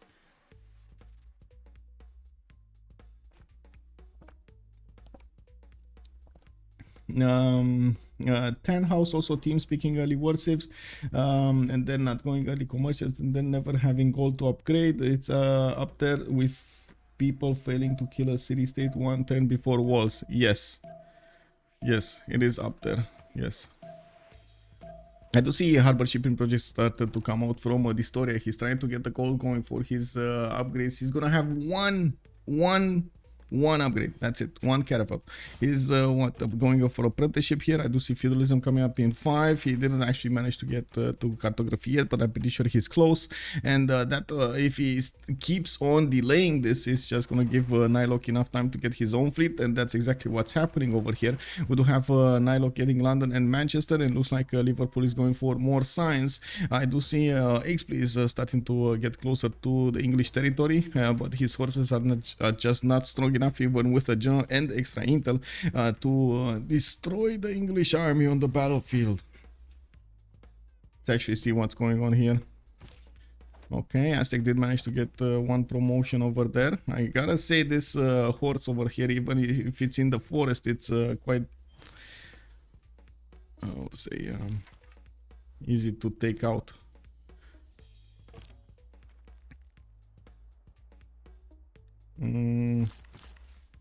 Okay, more chops over here. He's getting builders. These are probably feudalism builders.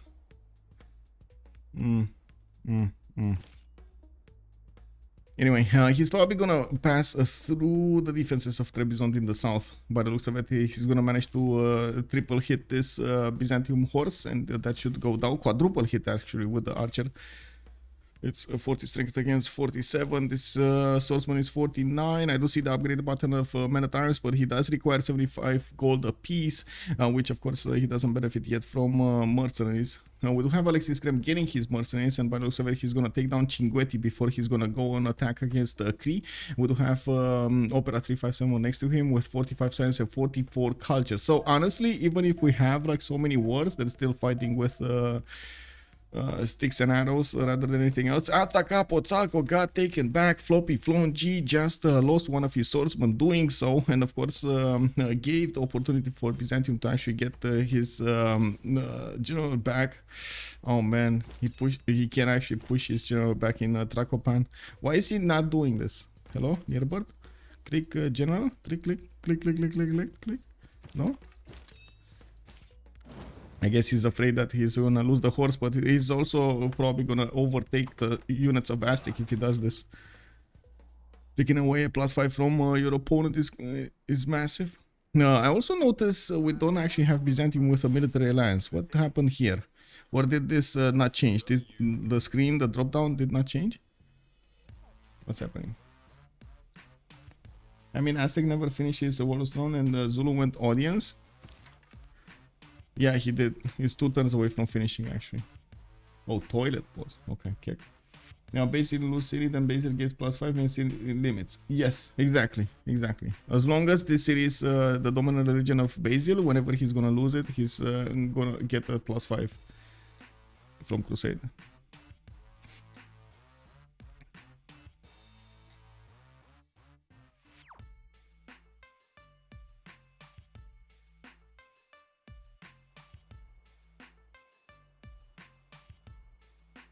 Civ6, hello there, sir. Double-edged sword. This way, Basil units heal faster in the city borders. Yes, I guess. Kick W, that's less gold than turn 1. I know, right? Exactly, Burger. Yeah. That's wow. The gold per turn, man, here is quite a problem. Xpli did manage to get 16. Did he actually put down a commercial? Yes, he did. And I do see him starting to get some of these chateaus going. Not bad. He does need quite a few of them to actually make up for this. The city of Paris still needs 7 pop to put that commercial down. Another commercial coming from Ren, but he's going for builders first. Looks like he did force out an army from England. And he can't effectively push against this. That's why I was thinking he should actually wait for coursers, to be honest. I think starting up with commercials, like all of the timings over here are a little bit skewed. Like looking at the overall team makeup of BlackPitre, it does seem like they desynchronized themselves, and everybody wanted to get their own piece of their opponents instead of synchronizing the needs with their capabilities. You know, like it would have been much better to actually get the gold for dISTORIA, which is ready. dISTORIA has been ready for caravels since 5 turns. And NiLocC was very far away from getting caravels. But now, he's fine. Now he's more than fine. 2, 4, 6, 8, 8 boats, 10 boats over here. 12 boats are gonna come out next turn. So yeah, he's more than fine. Cartography getting next turn. It's just, and he does have the gold. Let's see, score screen. He's only one. He's also one caravel away of gold. I see AlexisKrempp did manage to get 264 gold in the bank from somewhere. Maybe he chopped some of those tiles over there, some mazes. Okay, okay. I do see he did manage. Oh, he pillaged the mines. I see he pillaged 2 mines from Cinguetti, the left and the right. And I do see him starting to have the benefits of horse cores. Not bad. These are going to be quite strong against Cree. And as you can see over here, Cree is starting to push against him with some swordsmen trying to maybe get back Cinguetti. 12 plus, so more hustle next week. Well, I gotta say, it's gonna be very dangerous if BlackPitre doesn't get this win on their board. It's gonna be very dangerous.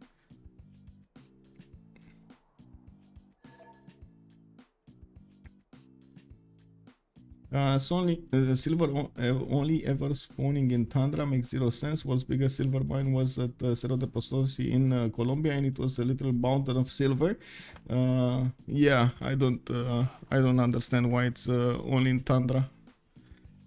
And I guess it is what it is, man.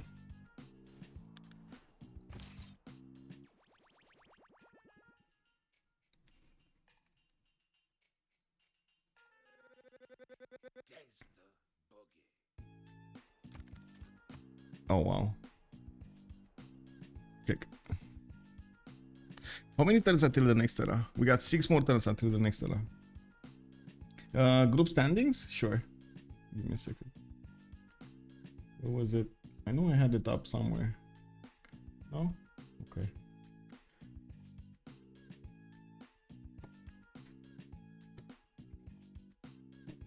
Oh, let me actually switch this to this. There we go. Kick. What's going on? There we go. So let's see, what do we have? It looks like in Group A we're gonna have Forever Young with 5 games. They do have 5 wins and 0 losses. This reminds me of the last season. Actually, we're gonna see if they keep this up in the playoffs. ZYDX with 3 wins and 2 losses. Holiday on Highlands did manage to get a forfeit tonight from Team Enemy. Unfortunately, Team Enemy didn't feel the entire, I don't know, it was quite a confusing communication from Team Enemy over there. But Holiday on Highlands does have 2 wins and 3 losses. We do have 0 wins on Enemy and 5 losses over here. Looks like in Group B we do have COC with 3 wins, 2 losses. Freritos 3 wins, 2 losses. They're tied right now. LSC does have 2 wins and 2 losses, while Easy Katka is on 1 and 3. I believe LSC will actually get to fight Easy Katka tomorrow, if I remember correctly. We do have Group C also, Gold by Library with 3 wins and 1 loss. They do need to play another game this weekend. Actually, a lot of games will be played tomorrow.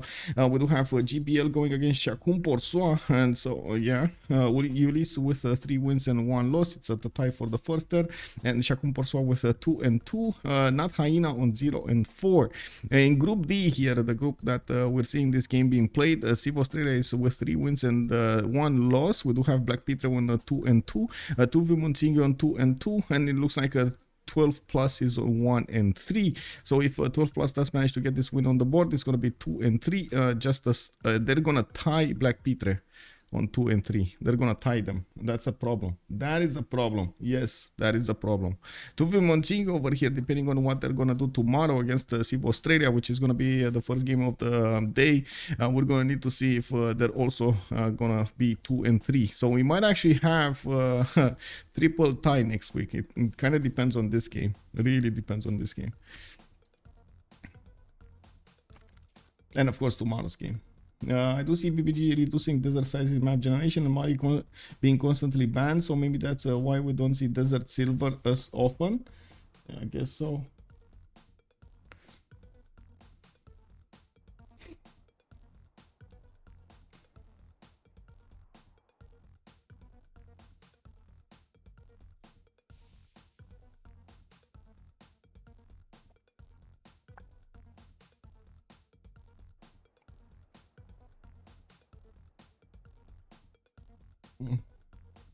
Waiting for them to actually get back. AlexisKrempp over here is connecting. Hopefully he's gonna get in quickly. Where is he? Still joining.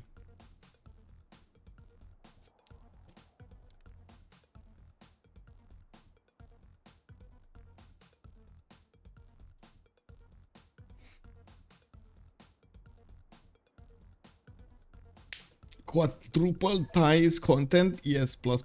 Aztec has no pigment pre-builds and almost no production to make new ones, yes.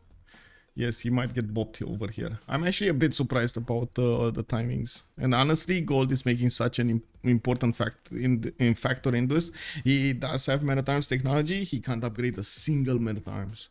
A single one. He's on 16 gold right now in the bank. And they're giving everything to dISTORIA, so he upgrades his boats. A bit too late, but they're giving him everything. And we do have on the other side actually NiLocC with probably 1 or 2 caravels that he's gonna get to upgrade, and that's about it. We do have harbor shipping projects coming up from 3 cities, Tocopont, Trent, Leeds, and Bristol. And Bradford is gonna get a builder. Does he have crabs? Yes, he does have crabs over here to the west side. So he might actually get to chop those crabs out. This tiny island, you might laugh, but it's still a pretty good city with the tiles he has with the God of the Sea, 1, 2, 3, 4 of these. Looking at the city states, we do have AlexisKrempp on Lahore. Looks like nearby is keeping Yerevan. We do have dISTORIA on Antananarivo, NiLocC on Kumasi. Shaturyanin is keeping Nalanda, and I do see nobody's actually getting Fez. Fez. I think this is the pocket city state for 12+, to be honest. And looking at the stat screen over here, it does seem like at the moment 12+ does have the bigger stats with 46 and 48. We do have NiLocC on for 62, 38, Shaturyanin 46, 45. But I gotta point out, Shaturyanin did stop a little bit to get his next wave settlers, and of course getting bigger economy. He's on a 36 gold at the moment, benefiting from 1, 2 more settlers, and he has already 6 cities. He's gonna be on 8. We do have nearby with 38 and 34, actually a little bit higher than Floppy's 35 and 31. AlexisKrempp is 26 and 44. It looks like Xpli is 41 and 37, and dISTORIA of 78 and 29. I gotta say, like, I totally get it going for aggressive civilizations from the beginning, but you gotta be careful with this gold. Like the gold at the moment is stopping them from doing amazing things, like delaying the timing on the caravels 5 turns. It probably guarantees dISTORIA's failure over here to overtake England, to overtake NiLocC. That's a major issue. We do have Shaturyanin 136 production, Opera 357 also on 104. AlexisKrempp is not that far away on 85, and I gotta say he did manage to get 2, 4, 6, 7 cities out. He's probably gonna get another 2 as well, 1 to the north, 1 to the south. The one in the north will actually benefit from 2 mace chops if he wants to, and that's gonna be pretty important for their gold. And by the looks of it, at the moment he's not doing that. He's actually getting more builders out rather than anything else. He does need an extra pop in Ulundi to actually put down a commercial.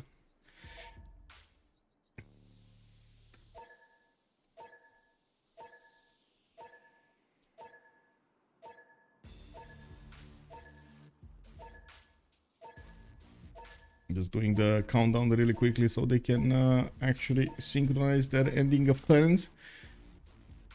Okay, there we go. Camel training project coming out from nearby. He does need the next one. He's 15 points, 0.1 point away, and by the looks of it, he's what, 2 turns away from getting that Camel training project. It's fine, and it looks like Aztec is slowly getting there. We do have hard build pikeman, and I do see Tenochtitlan is starting to get the wall of strong. Finally, he's gonna get it in 1 turn. I do see hippodromes also coming around from Floppy, from nearby, so he get those free tagmas going. This is gonna be massive to attack into Aztec's territory, and I gotta say, I don't think he can stop the tagmas. By the looks of what's going on over here, of the army composition on Aztec, how many bonuses he's benefiting from, this is not happening. He can't stop it, and this is the issue. This, like, the city of Nicaea was the issue. He never controlled the choke, and that major problem. Major problem. I do like that nearby in the meantime is going to get another city to the north. He's going to be on 2, 4, 6, 7 cities over here. And of course, Byzantium is probably going to get quite a few cities from Aztec. I wouldn't discount Rome over here from actually getting an army out to try to take Teotihuacan at least. We do have him still focusing down on getting more settlers and trying to fleece him. He has amazing tiles in Ravenna, wanting an industrial zone from the city center in a position that's going to give him a +5. We do have also another possible +5, 6 actually coming up from Rome in the south over here between those two baths and of course the two districts. The other two districts. We also see Marcus Licinius Crassus buying out these tiles with the charges. And on the west side, let's actually see 1, 2 caravels, 2 caravels, 3 caravels. Okay, 3 caravels for dISTORIA. He just spent all of their gold. All of their gold. Well, they are starting to make some. AlexisKrempp is on 20. We got Xpli on 20 and dISTORIA on 24, and that's actually with quite a few projects. Oh well. Let's actually see builders, more builders coming from AlexisKrempp. I do see commercial. The city of Paris still did not get to his 10th population. We do have some Maze tiles, but they're quite expensive for him to actually... Oh no, look at that! Ren, Maze tiles. 1, 2 Maze tiles, man. Build... Oh. I guess I'm the only one that actually feels the pressure of the timings over here. Because honestly, like, these caravels are not going to do anything here. We do have them with a decent amount of economy to upgrade, and looks like NiLocC should actually get closer to mercenaries. He's 3 turns away from mercenaries. He's keeping his gold, which will allow him to actually get a lot more galleys improved into caravels, even if he's gonna lose a few of them. Actually, wait, 3 turns. It's 1, 2 turns to attack. 2 turns to attack, and so actually this turn is over, right? He lost the movement. Yes, so he needs 1 turn, and then on the second turn he's gonna take a galley down, and on the third turn he might take another galley down. Let's look at the worst case scenario. He might take another galley down, but then NiLocC is gonna get to plug in the card for the half cost. He's gonna get to use around like 500 600 gold to actually upgrade these. Oh my god. Okay, well that's gonna be nasty. That's gonna be nasty. He's gonna get all the caravels that he wants, all of them. Anyway, I do see a first pikeman coming around from Tacopan. Now that Floppy did manage to finish his Wall of Strong, he's gonna get the production going towards units, and of course pikemen are gonna be the preferred unit of choice to defend against those stagmas. He does require to get them in sufficient enough numbers. I do see Atsaka got taken back, and I gotta point out, oh my god, they're just doing trades over here, unfortunately. Oh, looks like the city got flipped. How to say, he killed the population just to keep on taking the city. He killed the population, and of course Eastern Orthodoxy is not actually the majority population in Azcapotzalco anymore, which is still an advantage. I gotta say, it's still an advantage. He killed the pop. Flying Toilet, hello there, sir. Also, Chrismo already calling out the GG. KW, man. Also, by the way, giving Brazil free slot in CWC looks sus with all the... don't get me started on that, man. Yes, I know. I'm appalled by their behavior, honestly. I don't know exactly how. I mean, I have some ideas of how to approach the problem, but I think the Brazilian community was extremely disrespectful to all other communities by doing this. I'm restraining myself as much as I can to actually not explode because of this. Blue Frog Twitch, a lot of horses are going so far. Yeah. Ox Daniel also has I did read that after 304 for 12 plus. Yeah. I honestly think there were a lot of teams deserving of the slots in CWC. A lot of teams. Don't get me wrong. We are following a template that we're trying to give everybody a chance, and we're trying to I would say, engage with multiple communities from around the world, giving them the chances of growing over there on their side. But there's so much there is a limited amount that we can do for them. I wish we could do more, but there's a limited amount that we can do for them. They need to step themselves up. They need to be serious. They need to be respectful to the other teams. They need to be sportsman. Like there's a lot of requirements that you get to see in all other teams from the communities. Brazil's situation is much less about it, but the sheer lack of organizing the tournament to actually punish. I have no idea, Machiavelli, what you said there.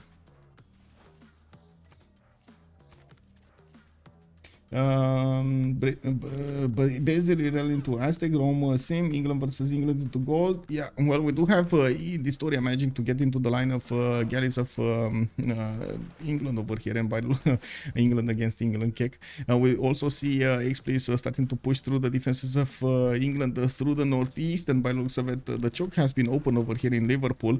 We do see NiLocC actually shooting back against one of the galleys, and at the moment he didn't actually get mercenaries. This was the 10 that we were talking about. This was the 10 that the caravels of dISTORIA did manage to get the first wave of attack going. There is a possibility for another one of these galleys to go down next turn, but that's about it. As you can see, he cannot one shoot the galleys of his opponents.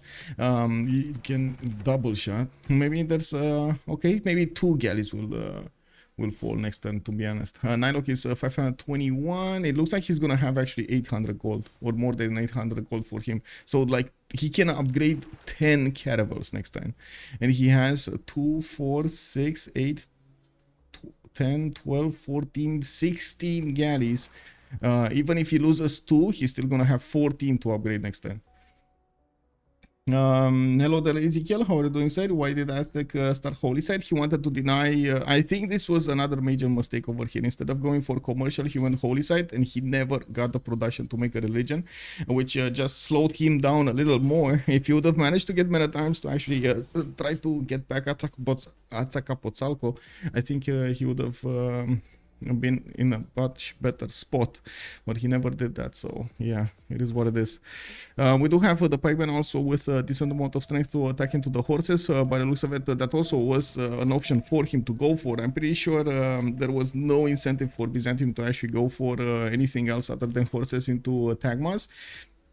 And we do have the first wave of tank mass coming out next turn. I do want to take a look at also the era score screen over here. We do have Opera 357, 57, 57, NiLocC 40, 47. Looks like he's going dark. Shaturyanin 63, 54.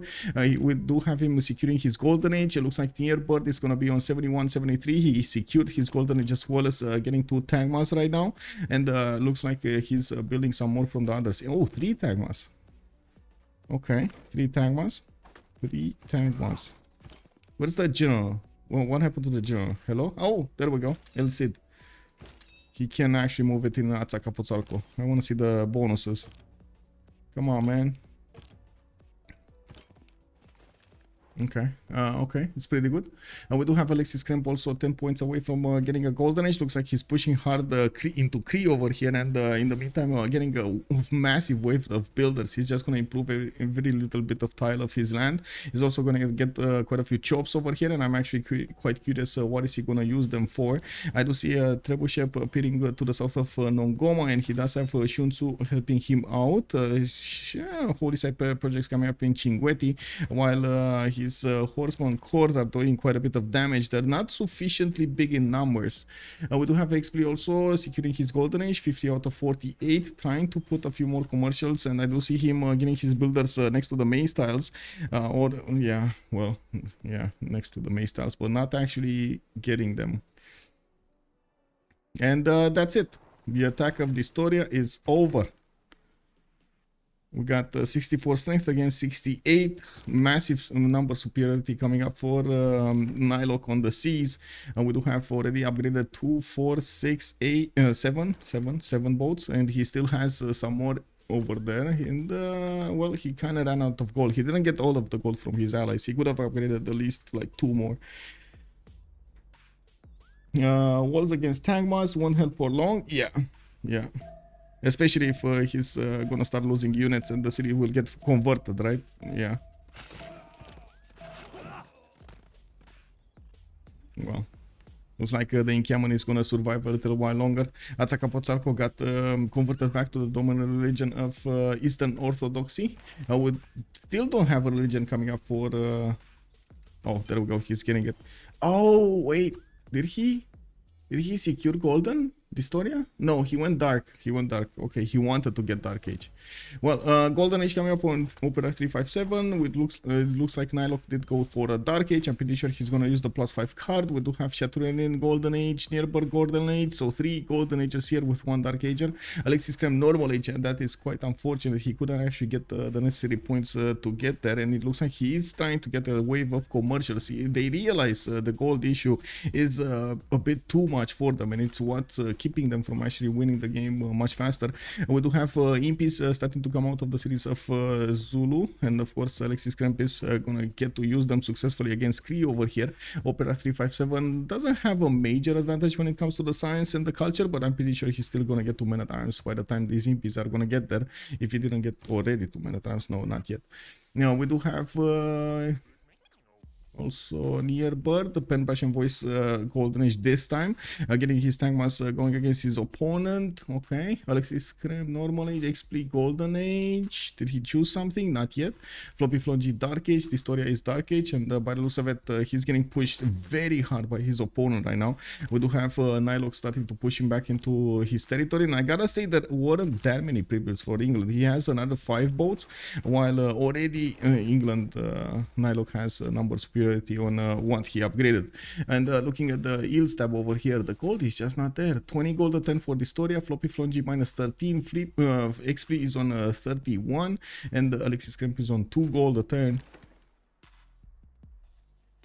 We're gonna have a pause of 2 minutes. After we're gonna get this congress going, we're gonna get to see what's the conclusion between the war of Byzantium and Aztec, and of course how NiLocC is gonna try to approach the war against his opponent dISTORIA on the seas. We do need to see what also AlexisKrempp is gonna do here, and of course how the Simmers, or quote-unquote Simmers, France and Rome are gonna do about it. Okay, let's quickly get this going. 2 minutes, be right back.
I gotta say, nothing is looking that great for BlackPitre.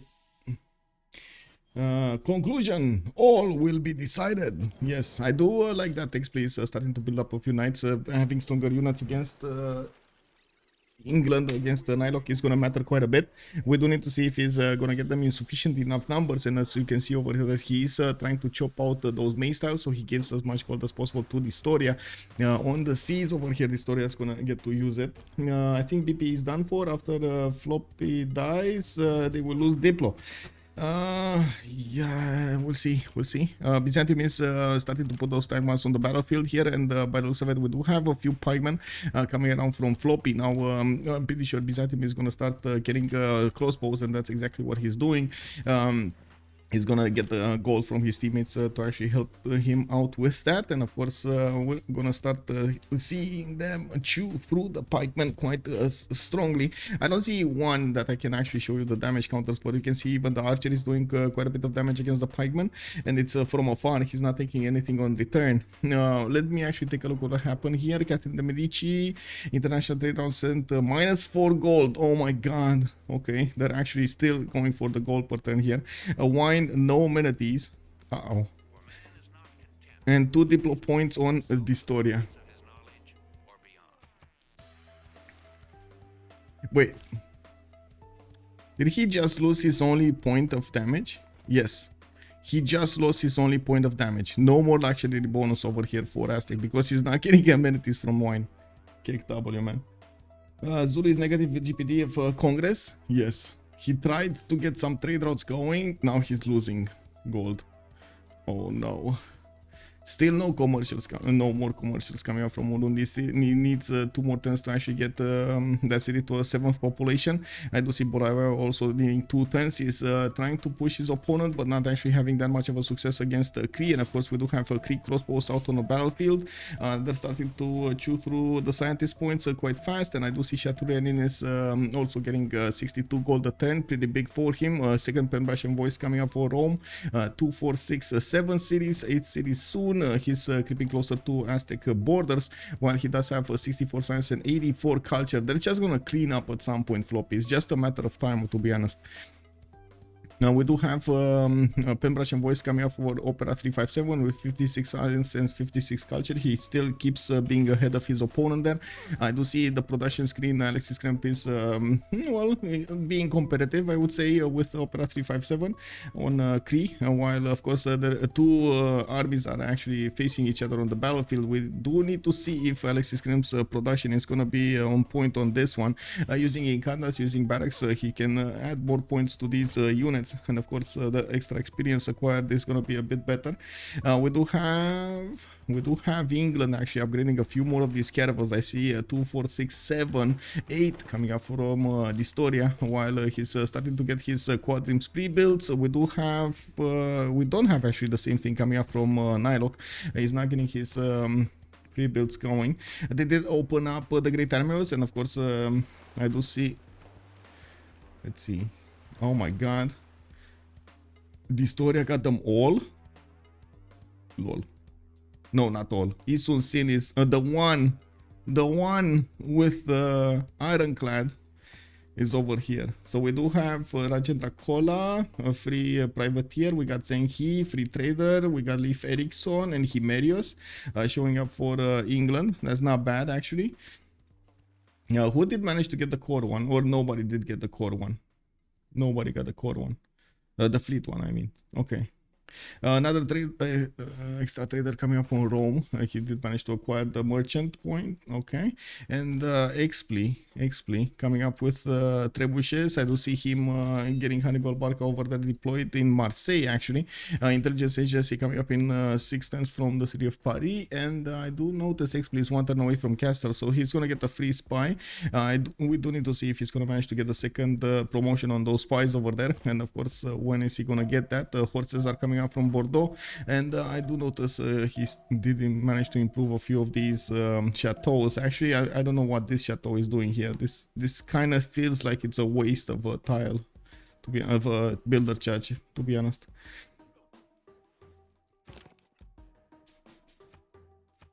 Okay, crossbows upgraded. They can triple shot the pikeman. That's what I wanted to see. They can triple shot the pikeman. NiLocC disconnected now. Whoa. Hello? Come back to the light, NiLocC. I wrote, isn't it preparation for cleanup? I meant Rome towards Aztec. Yes, Yes, it looks well. I don't think it's a preparation for cleanup here. I think Rome will actually bide his time, get a stronger economy, and help out his teammates with his economy, and then we're gonna see him do something against Aztec. Sure, he wants to defend himself, but I'm not seeing him push Aztec anytime soon. He doesn't have a general. Aztec does have one. I do see also him trying to go for Colosseum. So. Yeah, what is it here? It's probably gonna be on the 1-1 tile, giving bonuses to 1, 2, 4, 6 cities. And these two are a bit further away than ideal. They denied a NiLocC. They well, he did manage to get one Isun Sin, but that admiral cannot actually activate, unfortunately for him. It would have been nice to actually have a free ironclad, but he can't activate it, otherwise he's gonna lose the +5 on all of his boats. It's very important to get the +5 on these boats. I'm actually curious, are they using... So I see NiLocC is actually using the +5 combat strength for all melee attack units, but I don't see wait, is it? Or is it dISTORIA? No, dISTORIA is using it. NiLocC is not. Let me actually double check this. So dISTORIA is using it. NiLocC is not using the +5 yet. Well, yet. Can I click? No.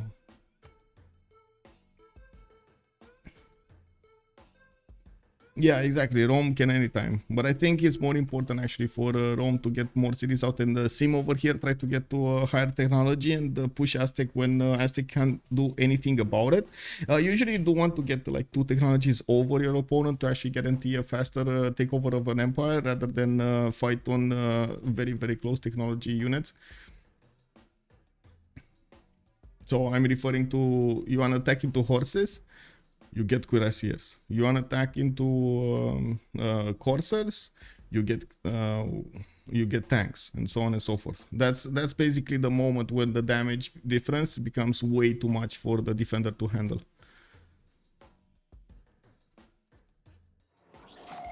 No, I'm also pretty sure that Basil is gonna fight in the mud over here against Floppy, and it does look like he's doing massive amounts of damage. With more pikemen coming around the battlefield, we do have crossbows also appearing over here from Nearbird. I'm pretty sure he would need a few more actually. I think another 4 would be like 2 on Trebizond and another 2 in Natsakapotzalco to actually help him deal the damage against the pikemen fast enough.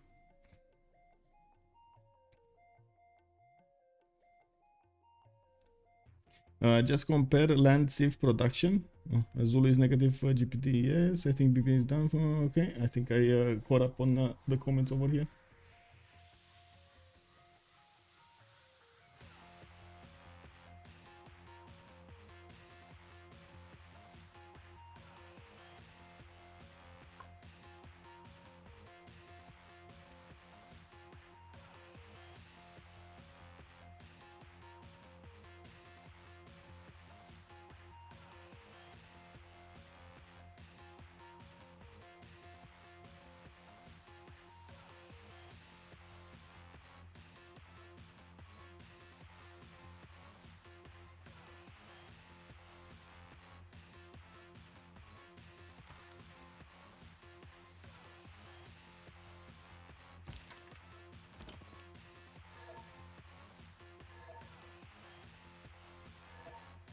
Okay, we got both teams actually ready, and we're gonna go for.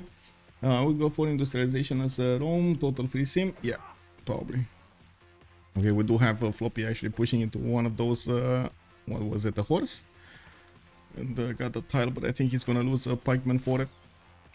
Almost.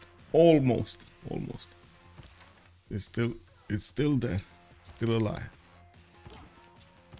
Oh wow. Well, I guess he didn't have anything to lose by doing so. That horse wouldn't have gotten heals anyway.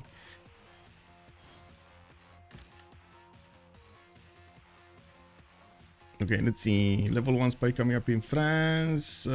He did manage to get a few turns of production into intelligence agency. I do see him getting his coursers.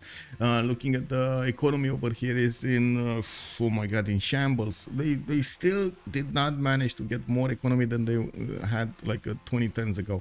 And looking on 12 plus, you do have a much stronger economic base over here, 45, 37, 53, and 10.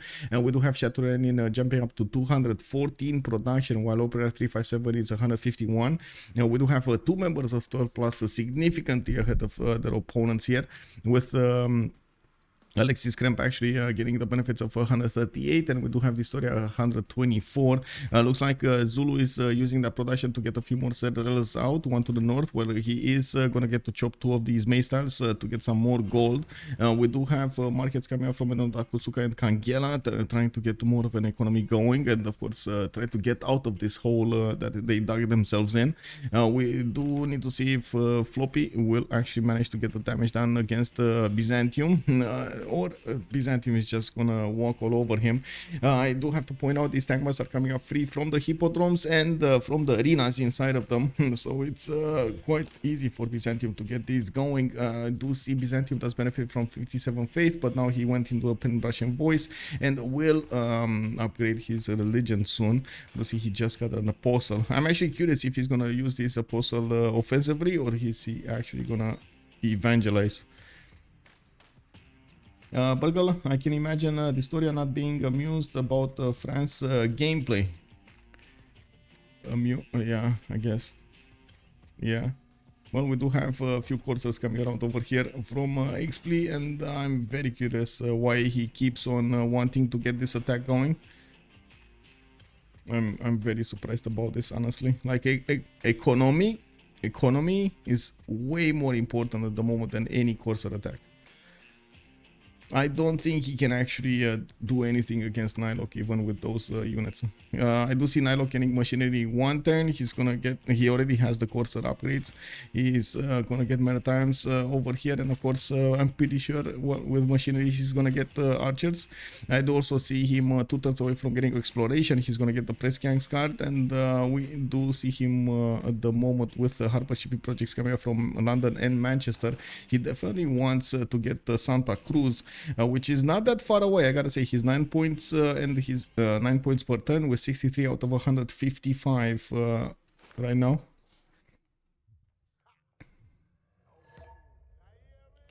Countdown. Okay, let's go.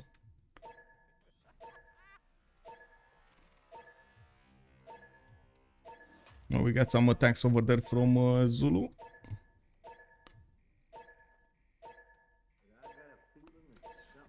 So many experts in chat wonder why they don't play. Hasselmart, good evening, sir.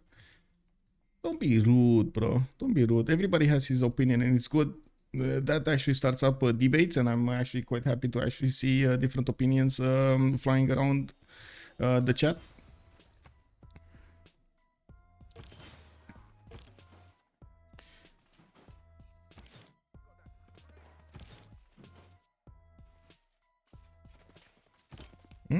Okay, so Floppy over here did manage to actually put up on the front line a lot of pikemen, and like I was saying, you definitely need a few more crossbows to deal with the pikemen here, and by the looks of it, he is trying to do just that, but it's gonna take a while to actually hard build them. Nearburg doesn't have that much of a production, 78 to use in his cities. I do see he's also trying to build a few more tangmas to use on the front line, while his tangmas are not doing much up against the pikemen, especially without the ability to get crusade. Tlacopan now also crusaded. Yes. But you see how Floppy is actually fighting in outside of the territory of Tlacopan, trying as much as possible to be to keep away the extra +5 of his opponent to activate it. Again, crossbows are the answer to pikemen. They do massive amounts of damage, and if they do manage to get promotions, it's just incredible. Anyway, we do see a few more coursers coming up from France with a few more knights. Looks like he might actually try to hit Mistavasis to the southeast. We do have a knight deployed to the southeast of Marseille with new coursers coming around. We do need to see exactly where they're gonna want to go. Of course, these units are quite fast on their hoofs, and I do see Xpli is charging in with so many units here. 50 science and 61 culture with 33 gold a turn and 90 production, trying to build as many courses as possible. I'm really curious where is he putting his spies. Do we have spies here? No, we don't have spies here. Do we have spies here? No, not yet. They probably didn't have enough time to establish in the cities.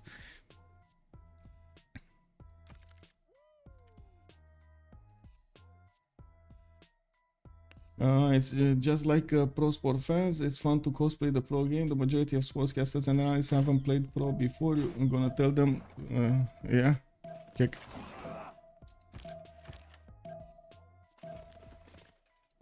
Oh, Tagmas just wiped the floor with that incam on the defense. Woohoo! Let's go.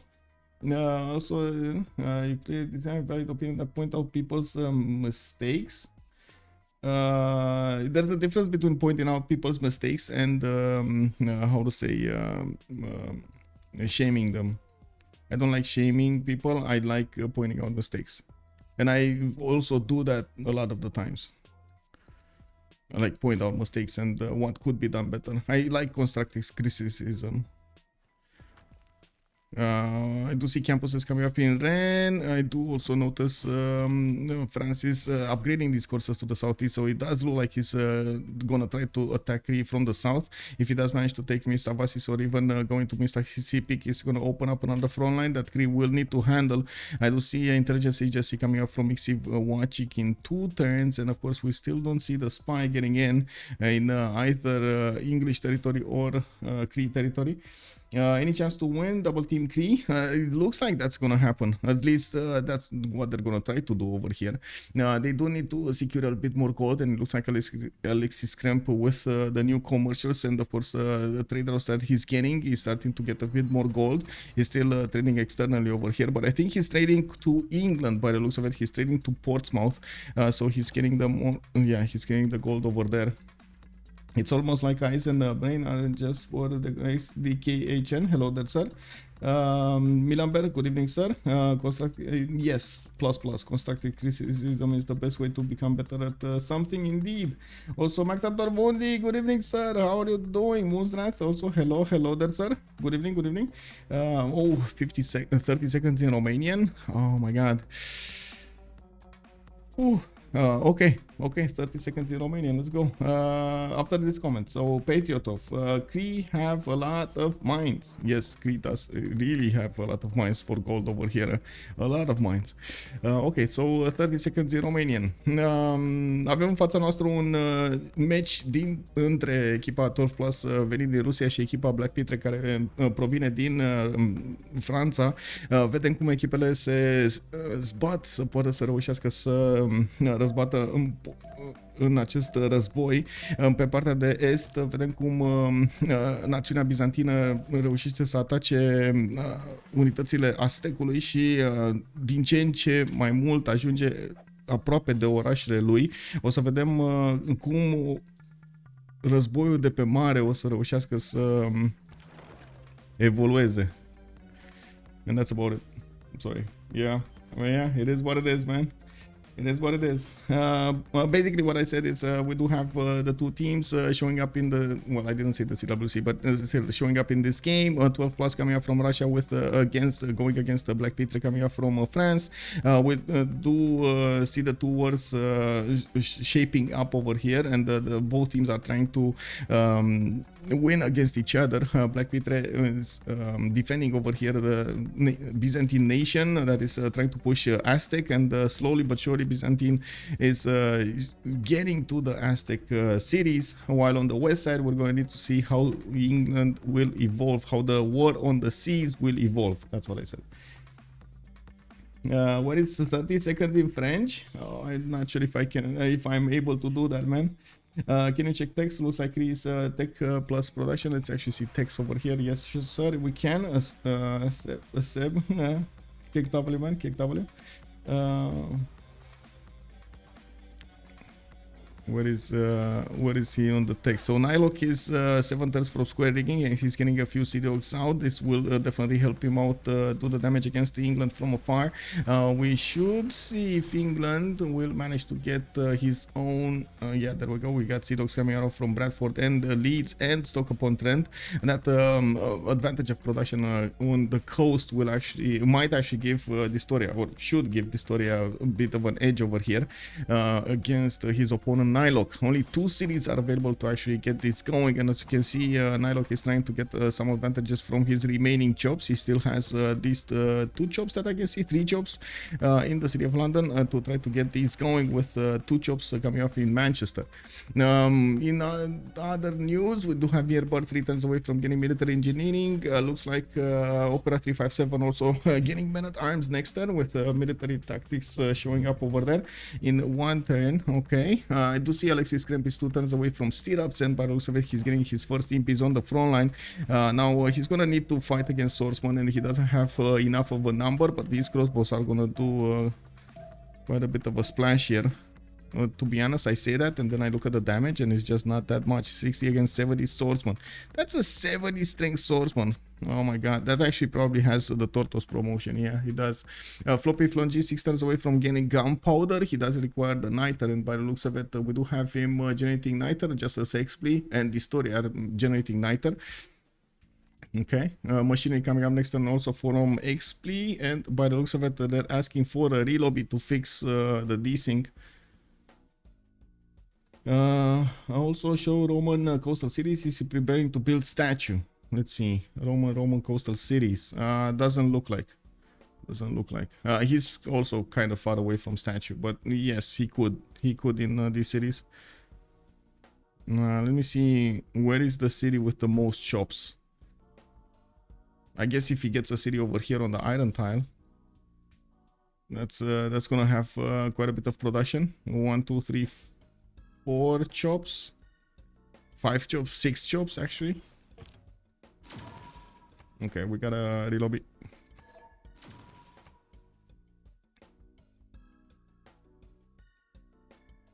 Oh wait, that's a lake. That's a lake, right? Yeah, yeah.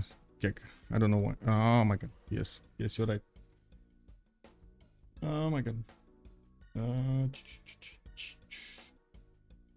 Yes, it needs to be coastal. Thank you for reminding me. Give me a second. There was one in the tundra to the southeast that I also was looking, but I think it only had like 4 or 5 chops instead of 6, and well, he still can get one from the one he placed already.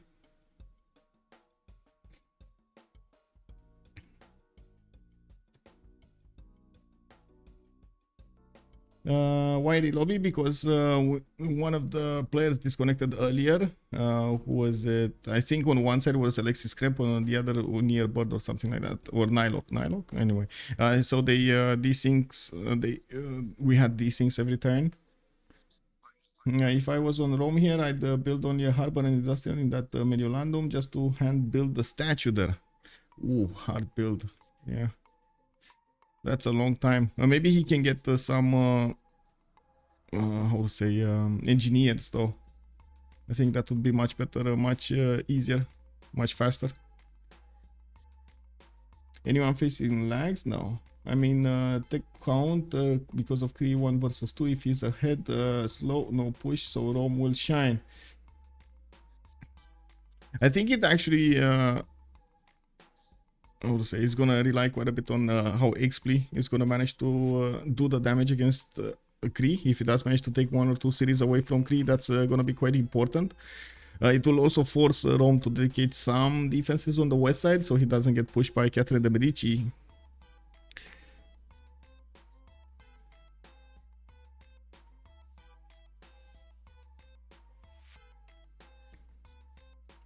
He could have also gotten Halicarnassus there if he did that for obvious reasons. Yes. To get the extra charges.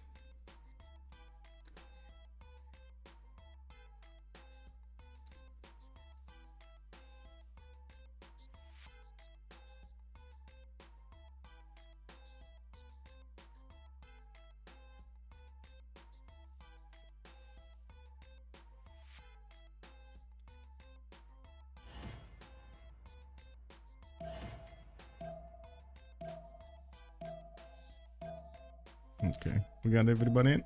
It's fine.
Well, we do have Rome 3 enters away from getting Colosseum, and let's actually follow our, I will say, our thought process over there. So he can get a harbor here, he can build statue here. He has 1, 2, 3, 4, 5, 6, 7, 8 chops in the city of Mediolando. So he already has a city that he can use for with a lot of chops for statue. Now I'm not mobile, I can see the game. Whoa, welcome back, Ensasu. Okay, let's see what's happening over here in the merchant screen. I do want to take a look who did manage to recruit those extra trade route ones. Ifaldal coming up on Rome. Looks like Marco Polo did get picked up by Cree. On okay, so 2 on 1 team, and we do have Cree actually with 2 of them. Zakian is also on Cree, so he did manage to secure that for his teammate and for his team. And we do have France actually moving a little bit further in the south. And oh my God, does he actually know he needs to go all the way around if he actually wants to hit Rome, or is he just gonna oh okay, he's going east. Okay, I was a bit worried. Is he actually gonna go all the way around or not? Xpli, does he know? No, he doesn't know how the land looks like in the south over here. I guess he's gonna have a rude awakening. Now we do have also the first frigates starting to come around from dISTORIA, and I do see he's starting to put only 1 on the front line, while we do have Santa Cruz getting picked up by dISTORIA. He did manage to actually take it away from his opponent, but I think there was another one here. Let's see, Francis Drake did get picked up by NiLocC. He's getting the +3 combat strength on all of his units, but I think he's in a bit of a pickle over here. What is he going to activate? He did activate the +3. Okay. He did activate the +3. That actually makes his boats considerably stronger than dISTORIA's boats. Well, we do have Sea Dogs coming around in the mix over here with one of them over here. Looks like he's, well, chipping away at the English boats. Not bad, but he does require a lot more Sea Dogs if he wants to actually take on the English armadas.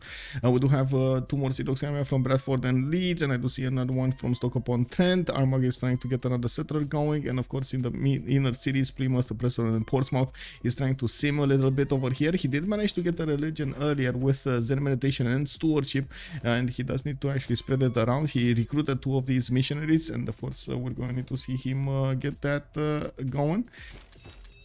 Let's see over here what's going on. We do have hippodromes coming out from Azcapotzalco.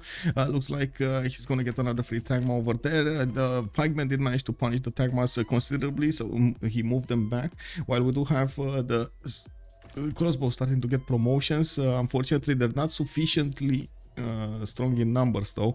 We do need to see at least 4 more coming around. Well, 3 more actually. Was now Trebizond did manage to get 1, so he needs 3 more. I do see Edessa coming up with Arena. I also noticed Constantinople is building up the Tagma count, while I usually see the players from the team that has Basil try to make a religion, so Basil actually converts him, so he gets extra damage from the taxi state. It doesn't look like it's one of those games this time.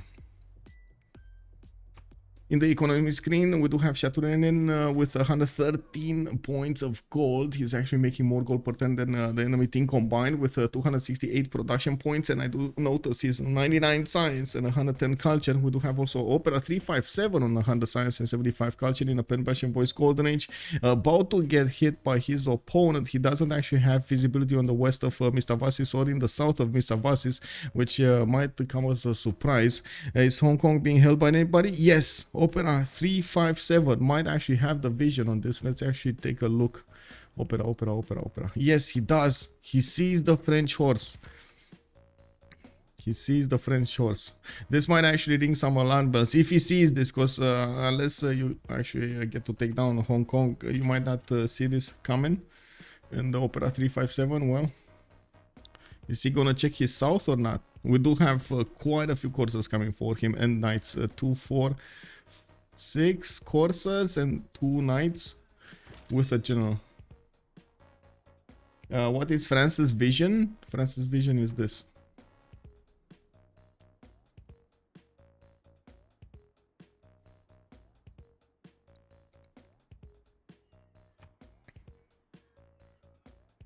We do have a heavy chariot course coming up from Mental Takusuka. A bit surprising that he's choosing to go for the course because, yeah,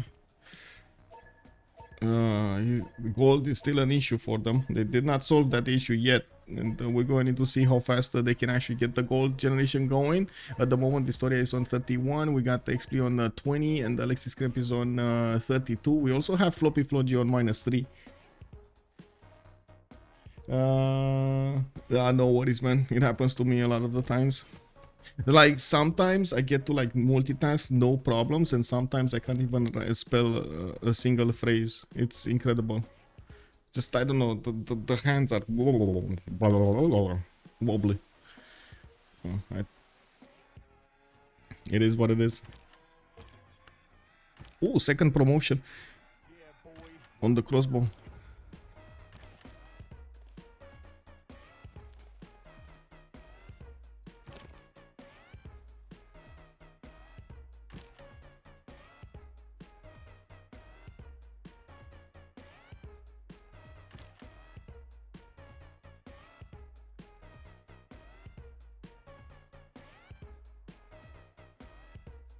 Interesting.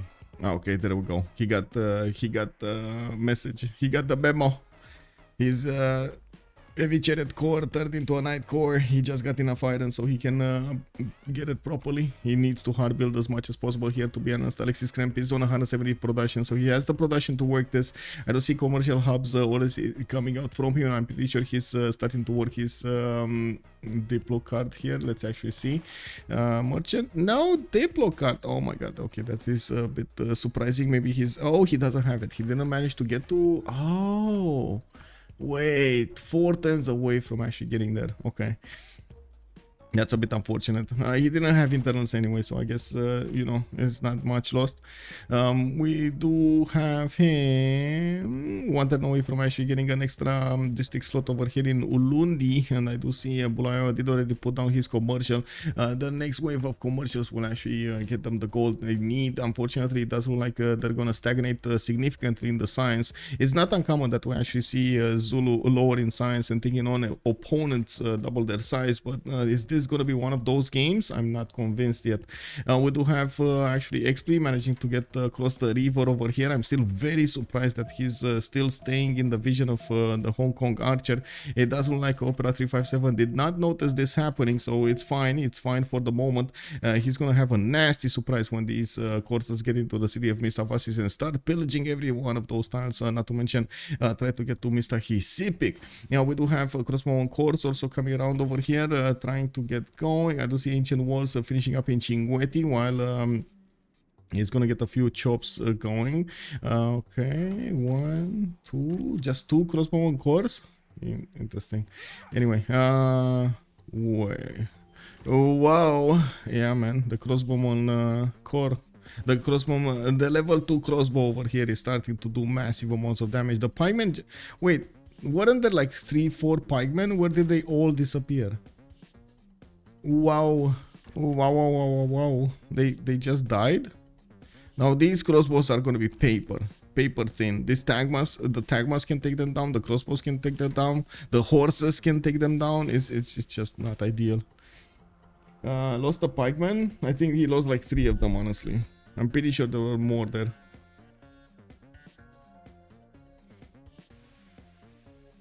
Does placing Amani governor in one city give any benefit beside loyalty? Well, the gov plots are building benefit. Yeah, sure.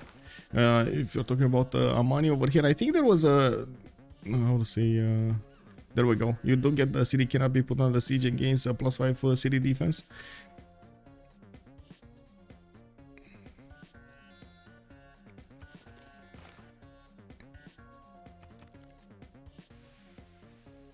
There was an update, a recent update on Amani, I have to say. Not really used, because Amani is more focused on something else, but it does open up the way of using ODS chamber with Amani. You at least get some, you know, some points on it, something. Amani had a similar benefit to Victor. I learned something new. Yeah, but it's just 5 strength. It doesn't actually give the points to the units, so you gotta be careful with how you see this. It's only 5 city defense. It's still good, but not as good as Victor. Now we do have Sea Dogs coming around here. Dystoria is starting to get to interact with NiLocC's fleet, and by the looks of it, we do have first the caravel taken down. There are quite a few units over here in the form of scouts that are helping the support bonus getting higher, and I do see Sun Sin is still available there for him to use. I'm actually curious if the Sea Dogs will manage to capture the English caravel, Dystoria's caravel to the north. This one, no, he did manage to get it back. Okay, let's see. Upcoming attack. Tagmas are getting next to Tlacopan. The city walls of Tlacopan are actually gonna be also paper, because these Tagmas will do full damage against them. They can one-shot the walls. Why do these Tagmas can one-shot the walls? The crossbows do need to take out the last pikeman, and as you can see, they did focus on dealing the damage against the other crossbows of his opponent, while of course there still is some movement on the Tagmas. We do need to see what is he gonna want to prioritize. I would definitely say crossbows, and then let the crossbows deal the damage against pikemen.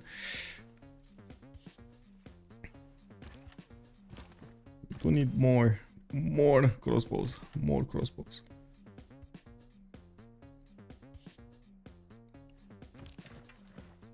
Okay, Mistavasis. Okay, 2, 4, 6 of these coursers did already cross the river. 2 of them can actually start attacking into Mistavasis, and I think third one can get close to it but can't attack. Yeah, there we go. This one fourth can only go here. Here is too much. Oh my god, stinky bugs, man. Sea Dog Armada, not bad. Yeah, Sea Dog Armada is doing quite a bit of damage here. Significant damage against the caravels. Oh my god, that is a lot of damage. Boom, and actually captured a caravel from and kick. England captured it back. Oh man, okay, kick.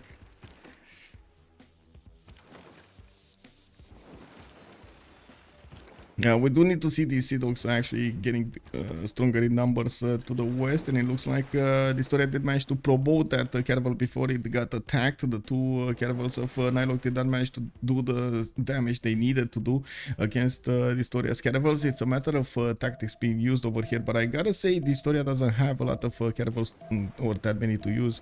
2, 4, 6, 7, and 8th one is actually quite low in HP, and it does not have a promotion on it. Neither does the NiLocC have a lot of caravels, but he can use the press scan card. I'm actually curious if Dystoria did manage to get to it. In the tech side, his diplomatic, he should have been able to. Let me actually take a look at his government. Yeah, he does have the press scan card. Okay, so both of them can actually pump out the boats relatively quickly here. Well, they're playing this very nicely. Bam, bam, boom! Got another caravel. Whoa. Forcing Dystoria to take it back. Do the damage. There's another Sea Dog over here that needs to get onto the front line, and I'm curious, is he gonna deploy it south? He actually needs to move a little bit his units to redeploy it, like get this caravel, just wrap around it, trap it.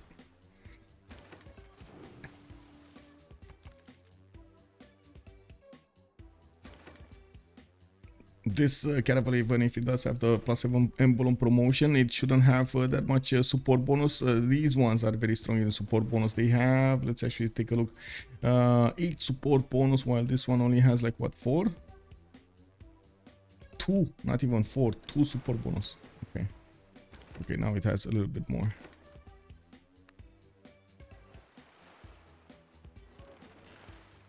Four.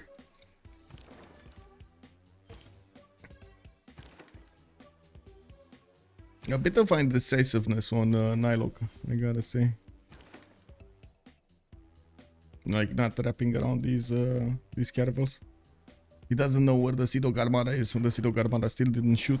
And it can do so much damage. Look at this damage. 82 damage against NiLocC's caravels of 64. Massive. Massive. Oh well.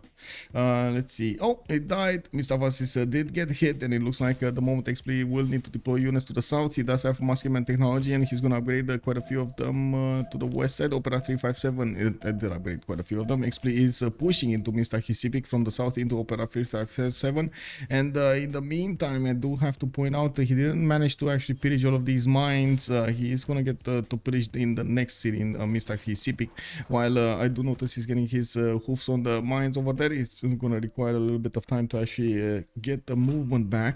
We do have level 2 crossbows also redeploying to the south from the borders with Zulu. Now that he did manage to get the musketman, these units are going to be strong enough to actually withstand the damage of these men-at-arms and crossbowman corps coming out from AlexisKrempp. It's just not going to be what he thought it's going to be. We do have Tlacopan being put under siege, and by the looks of it, the walls went down quite quickly over there. No surprise, the Tagmans will probably take the city right now. And we do have a GG called out. dISTORIA is saying no more. We got a GG. It looks like we will see 12 plus winning this game on the coast. dISTORIA could not manage to get enough bonuses to go against his opponent. NiLocC did manage to have enough time to keep his boats intact over there and defend himself against what was happening. He would have gone on the offense soon. Rome was just free simming and getting a Colosseum, trying to prepare himself, just like we've seen over here in the chats, getting to prepare himself for Statue of Liberty. And of course, we did have Near Bird breaking FloppyFloNG. Let's actually take a look at the post-game chat. We're gonna jump in the debrief channel in just a few seconds over here. I do have to mention that, well, we're gonna need to ask them quite a few questions. If you have questions, just write them in the chat. I'm gonna do my best to ask them. Big payday on the poll. Kendrick 42. Good evening, sir. Fusion MK. Also good evening, sir. How are you guys doing? So nice of you to remind me that there was a prediction going on. Let's see, 12 plus. Bam. Oh my god. Debrief, shout out to Disto. Okay. 2 wins in a row for 12 plus. Yeah, I think they, they got a little bit distracted by, they were like, they got into the CWC and so on and so forth. And, well, they got the A game going, man. They got the A game going.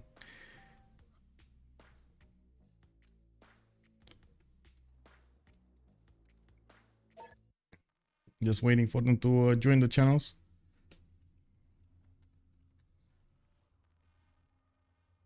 In the meantime, I'm just gonna update the website. Actually, not only the website, but I need to update like 4 different things whenever a resort is called. Let me don't see the channel. What?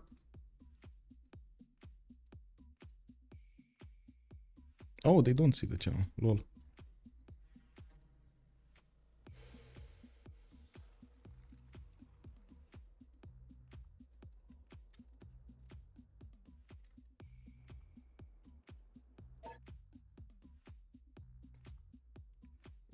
Well, GG, well played. Hello, hello. I was really afraid, to be I can honest, imagine. of Zulu push, but Yeah, +4 campuses in every city made my game. yeah, true. Like I gotta say, and I'm very curious. I want to know GG. GG. what was going on with the goal situation on BlackPitre. Hello, Daddy Beach. Bonsoir. Bonsoir. It's just only the GG, guys. GG. But what Congress, I think. No, they And were like not on having the 20 naval gold a turn. traders. Like for the Well, majority of the game, we they were have like, naval traders with Rome. Yes, it is true. You had a very beautiful inland sea to trade with, and it was very great for you. And is that why you didn't remap in the game? No, we thought it would be much worse if we have Zulu on our faces without mountains. Okay. It's the positioning of Zulu that's Yeah. was fine for And you. the fact that we don't see where is the France, so he Okay. can't fast push us. Okay, you was afraid about this with your composition. The fast push with France or Zulu going on you. Yeah. Okay. why And no GG remap on dISTORIA? dISTORIA though? On BlackPitre? Because we had start that was decent and the map wasn't like really bad. We don't have a fast naval setup, but if we remap and I spawn alone in a part of the map with England and I don't know Byzantium next to me, it's more worst. Yeah. Like I think the map was at least decent for us. We could have roll. I also think we mispicked Black Queen and we should have picked Cleopatra or Inca or Metis. Black Queen is a very good pick on Pangaea. Yeah, but it's not good in our draft because I mean, we have a big lack of gold in that kind of positioning. I think in this game, to be a bit Yeah. better, I should go paint and brush and just play stall. But I was thinking we could 2 versus 1 England, but when I have Caravel, we have 180 gold, so Yeah. I go on a build order fully Vicience Rush Caravel against Victoria, and since we have no gold because we have Zulu going Ikanda, we have 2 guys going Campus, and no one going Commercial Hub. Like when you have at least 1 guy that go Commercial Hub, let's say he has 5 Commercial Hub, it's already 15 gold by turn without thinking about the market and the traders, you know. And there we also had to do military alliance between Aztec and Zulu, so I did military with France. It's mistake, yeah. Yeah, and Yeah, I but couldn't trade with him. I mean, Floppy was dying without military, I think, because it would have been no military for 3 turns. It was really tough, yeah. But we had military very late. Yeah, than but he still was in a really bad shape in the front, so we choose to sacrifice a good alliance to save FloppyFloNG. But why do you up dISTORIA without discount? Because I had 11 turn on mercenary after cartography. Oh. Like you had Kumasi to get a bunch of culture, I had Antananarivo, but since Admiral was blocked, you know, no bonus. And the really sad point is I did like maybe 12 projects for Admiral, and the RNG of the Admiral make me really sad there. Like there was Iron Cloud first, and if I accept it and it's Regenda or Armada, like it's a really bad trade for me. It's 2 chances out of 3. So I have to refuse it, and sadly, after it's the Lux. And I can't say no to the Lux because it's also some gold, and we was lacking gold like never. Yep. Wow. Can you say a little something about your game, Alexis and Floppy? No Golden Age Secundera miss 2 points because I cannot levy, and I think have Galley possible, maybe if I slam a random wonder, but I mean I crashed 2 turns, 3 turns before Golden, and I didn't think about it before. Yeah, that golden is huge deal. Maybe a Yes. project. Did you already add Shingueti? Maybe a project to get an apostle. I launched the project. I think I used Shigeti.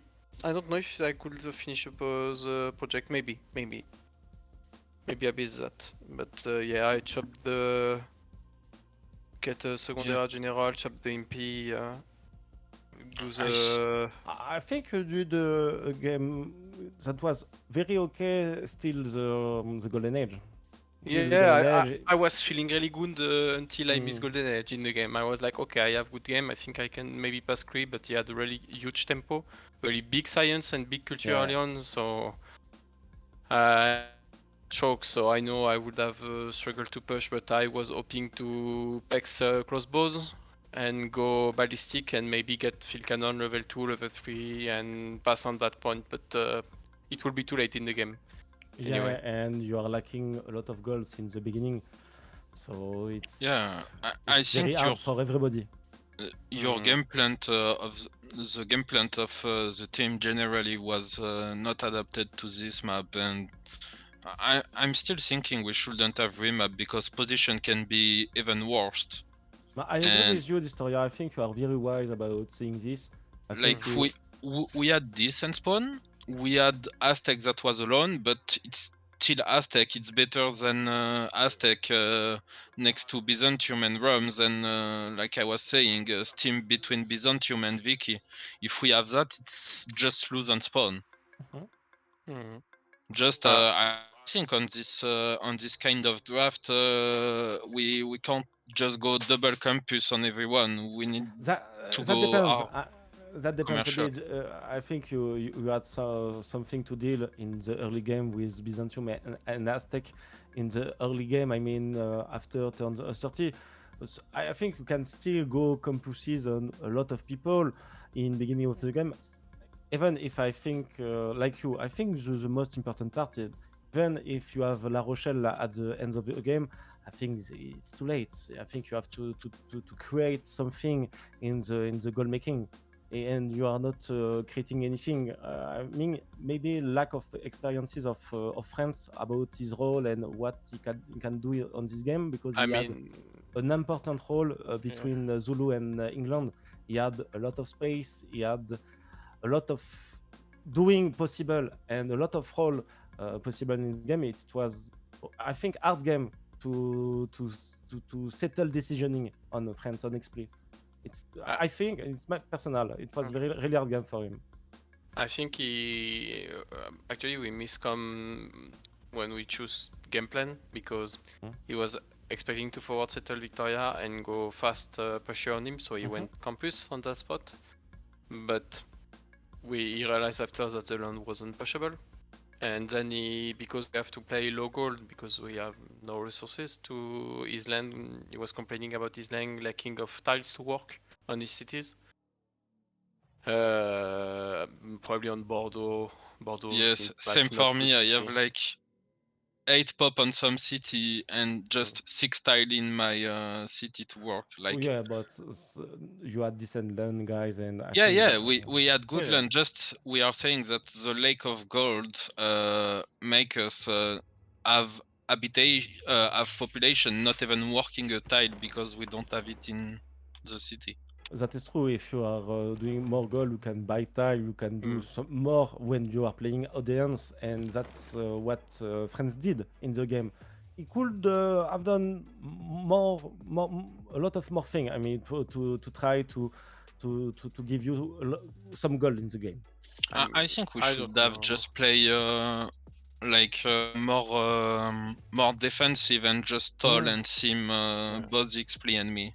I mean, he could have set probably yes, but I think except if he go like full commercial hub, the city state didn't add many mines. Like I PH the 2 mines from Chinguetti, but we didn't saw any other CS that we could really abuse to get gold.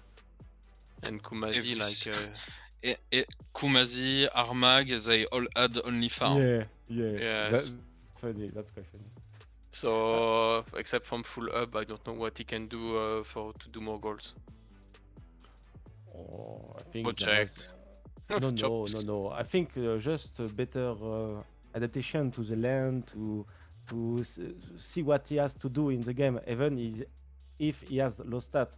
If you want to take that free inquiry as early, I think you have to settle something because you will need a lot of gold, for example. Yeah, so- that was my bad. I Yeah. didn't see we would have no gold. I should have go paint and brush for sure.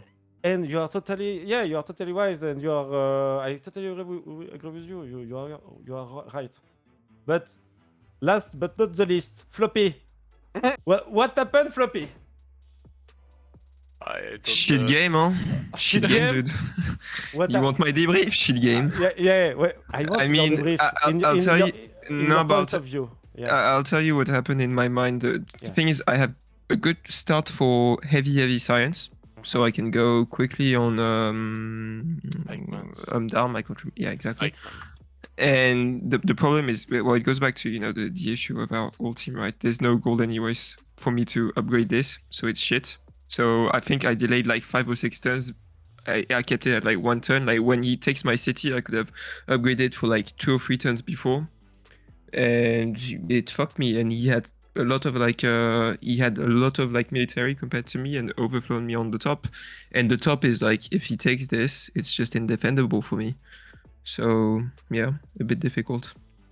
What you think you should have done in the game? Not putting the Azcapotzalco city? But the thing, what's difficult is if you check my land, so my B2 on the left, I wanted to put it one more on the left, on the right, right? But there was a scout blocking me. And you can see there's the truffle in ring 3. And we can't ever buy the truffle because we don't have enough gold. So I have only one luxury, which is on my B3. And I was going for the B4 to get the other luxury. So I was hoping maybe one day I'll get a +3 and use that bonus, and maybe I can defend a bit better and put some pressure, etc. on Rome. But I think maybe if I do more horses earlier or something to try and block the choke on top, because that's really Nikaya that fucked me up, and the fact that he really chopped a lot of horses, maybe I can hold a lot longer. Because as soon as he takes my B4. There's nothing I can really do. Like the land is just horrible to defend. That is totally true. Starting the fact is taking you the city, it's indefendable for you. But do you think you could have defend even in the game? There was some positioning a bit sus. Maybe you should look the replay after. Okay. Softstyle and I were thinking you could have stole the horse push. There was a big play from Xpli to take the general, to be honest, because with the general, it was very difficult to defend city. Very well played about the Byzantium, by the way, guys. It was good play Byzantium, double early side, encampment, project, trying to get general, being fucked by France, but still pushing, still horsing on Aztec, and creating the gold issue too. And taking Yeah, away well, the I was last remaining saying, amenity on Aztec. Just read one project, but he couldn't because he got pushed by 2 Eagle Warriors. So do you have something more to he got add? a very later military alliance. He could push very well. Yeah. Maybe is England, you did something very special in the game. You was like very I don't know how to say in English. Behind in the game, like maybe 60% production more on the England face of you, and you still succeed to stall. So GG to you. And what did you think about the game? I think you was delay in the B3. NiLocC, are you there? Yeah, I'm here. Yeah. You was delaying in the B3. What are your point of view about this game? Can you say something? I don't think that I can say you something new, but this was hard for me. for this time, but the luck, as dISTORIA said, with admirals is doing this game for me. I don't know why friends didn't kill me from the start of the game. He could have a general, maybe 8 horses will do the job, but he chose his own path, and we have what we have. I did wait to see if you choose free inquiry before choosing mine, and when I see you free ink, it's really hard to not click on free ink also, because I have good campus, but you have good campus too, and I don't know. It's really greedy. I just have Kumasi, and I thought that it will work for me here. But there is a moment when friends choose Kumasi, and if I lost it at that time, it will be crucial for me. Yeah, because you don't have mercenary to upgrade all your boat. Yes. Also, I up all my caravels with mercenaries. Yeah. Yeah, that was big deal. You are hard upgrading from BlackPitre, and you are taking mercenaries card for upgrading. So it's, I mean, it's so different. It's huge difference in this game. Yeah, and I have 7 turn on mercenary when you upgrade with it. So yeah, that's why I should have just played passive, but I couldn't know it like turn 30 when I choose Golden Age, sadly. I mean, maybe I could have seen it, but it's really hard. Do we have something more to say, guys? Michael, do you have any question? I got a question from chat about why did all 4 civs on BP prepare for war and nobody simmed when it was clear that you didn't have gold. It was a lack of mixed communication between you. Like, you should have realized you have like 20 gold a turn in between. I mean, yeah, we spoke on this quite a bit already, but yeah, it's pretty much this. It's lack of I think it was more on France's role, but he thought that he would need to go on Vicky, so he went high stats instead of commercial opening, and yeah, it was pretty much it. Then too slow to get to the 7 pop to get a commercial now. Yeah. I mean, it was a team call, so it's not his fault. Of course. Yeah. Okay. Anyway, GG guys. See you for the next game. It was an intense game, surtout pour Floppy and for the Byzantium. And it will be a very interesting group because everybody is more or less on the same score. I mean? Same score. Thank you, Pera. Thank you for your game, and see you next week. Bye.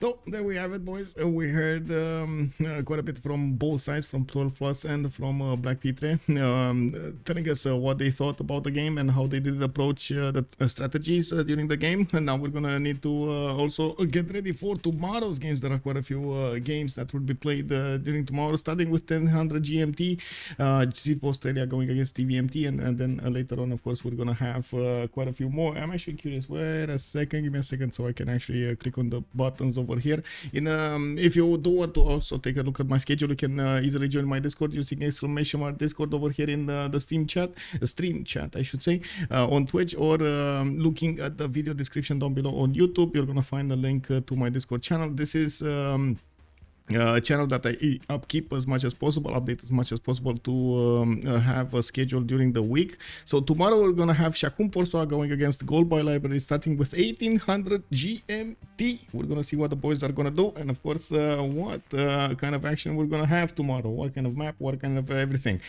Thank you so much for everything. Much appreciated for the follows, much appreciated for the subs, and of course I do hope we're gonna see each other also tomorrow at 1800 GMT. I also want to say that If you're coming up from YouTube, I hope you're gonna throw this video a thumbs up because you enjoyed the content, and we're gonna see each other on the live stream on twitch.tv/OnSpotTV. I also hope you're gonna subscribe to the channel, and at the same time do a comment down below in the video. So of course you help me out with that YouTube algorithm. Have a good evening, everybody, and hope we'll see you next time. Bye bye Monstrat, bye bye Heinig Dave, and of course good day sirs. Burgle76, thank you so much for joining us. That's what I like. French was a team call. Have a good evening. Bye bye bye.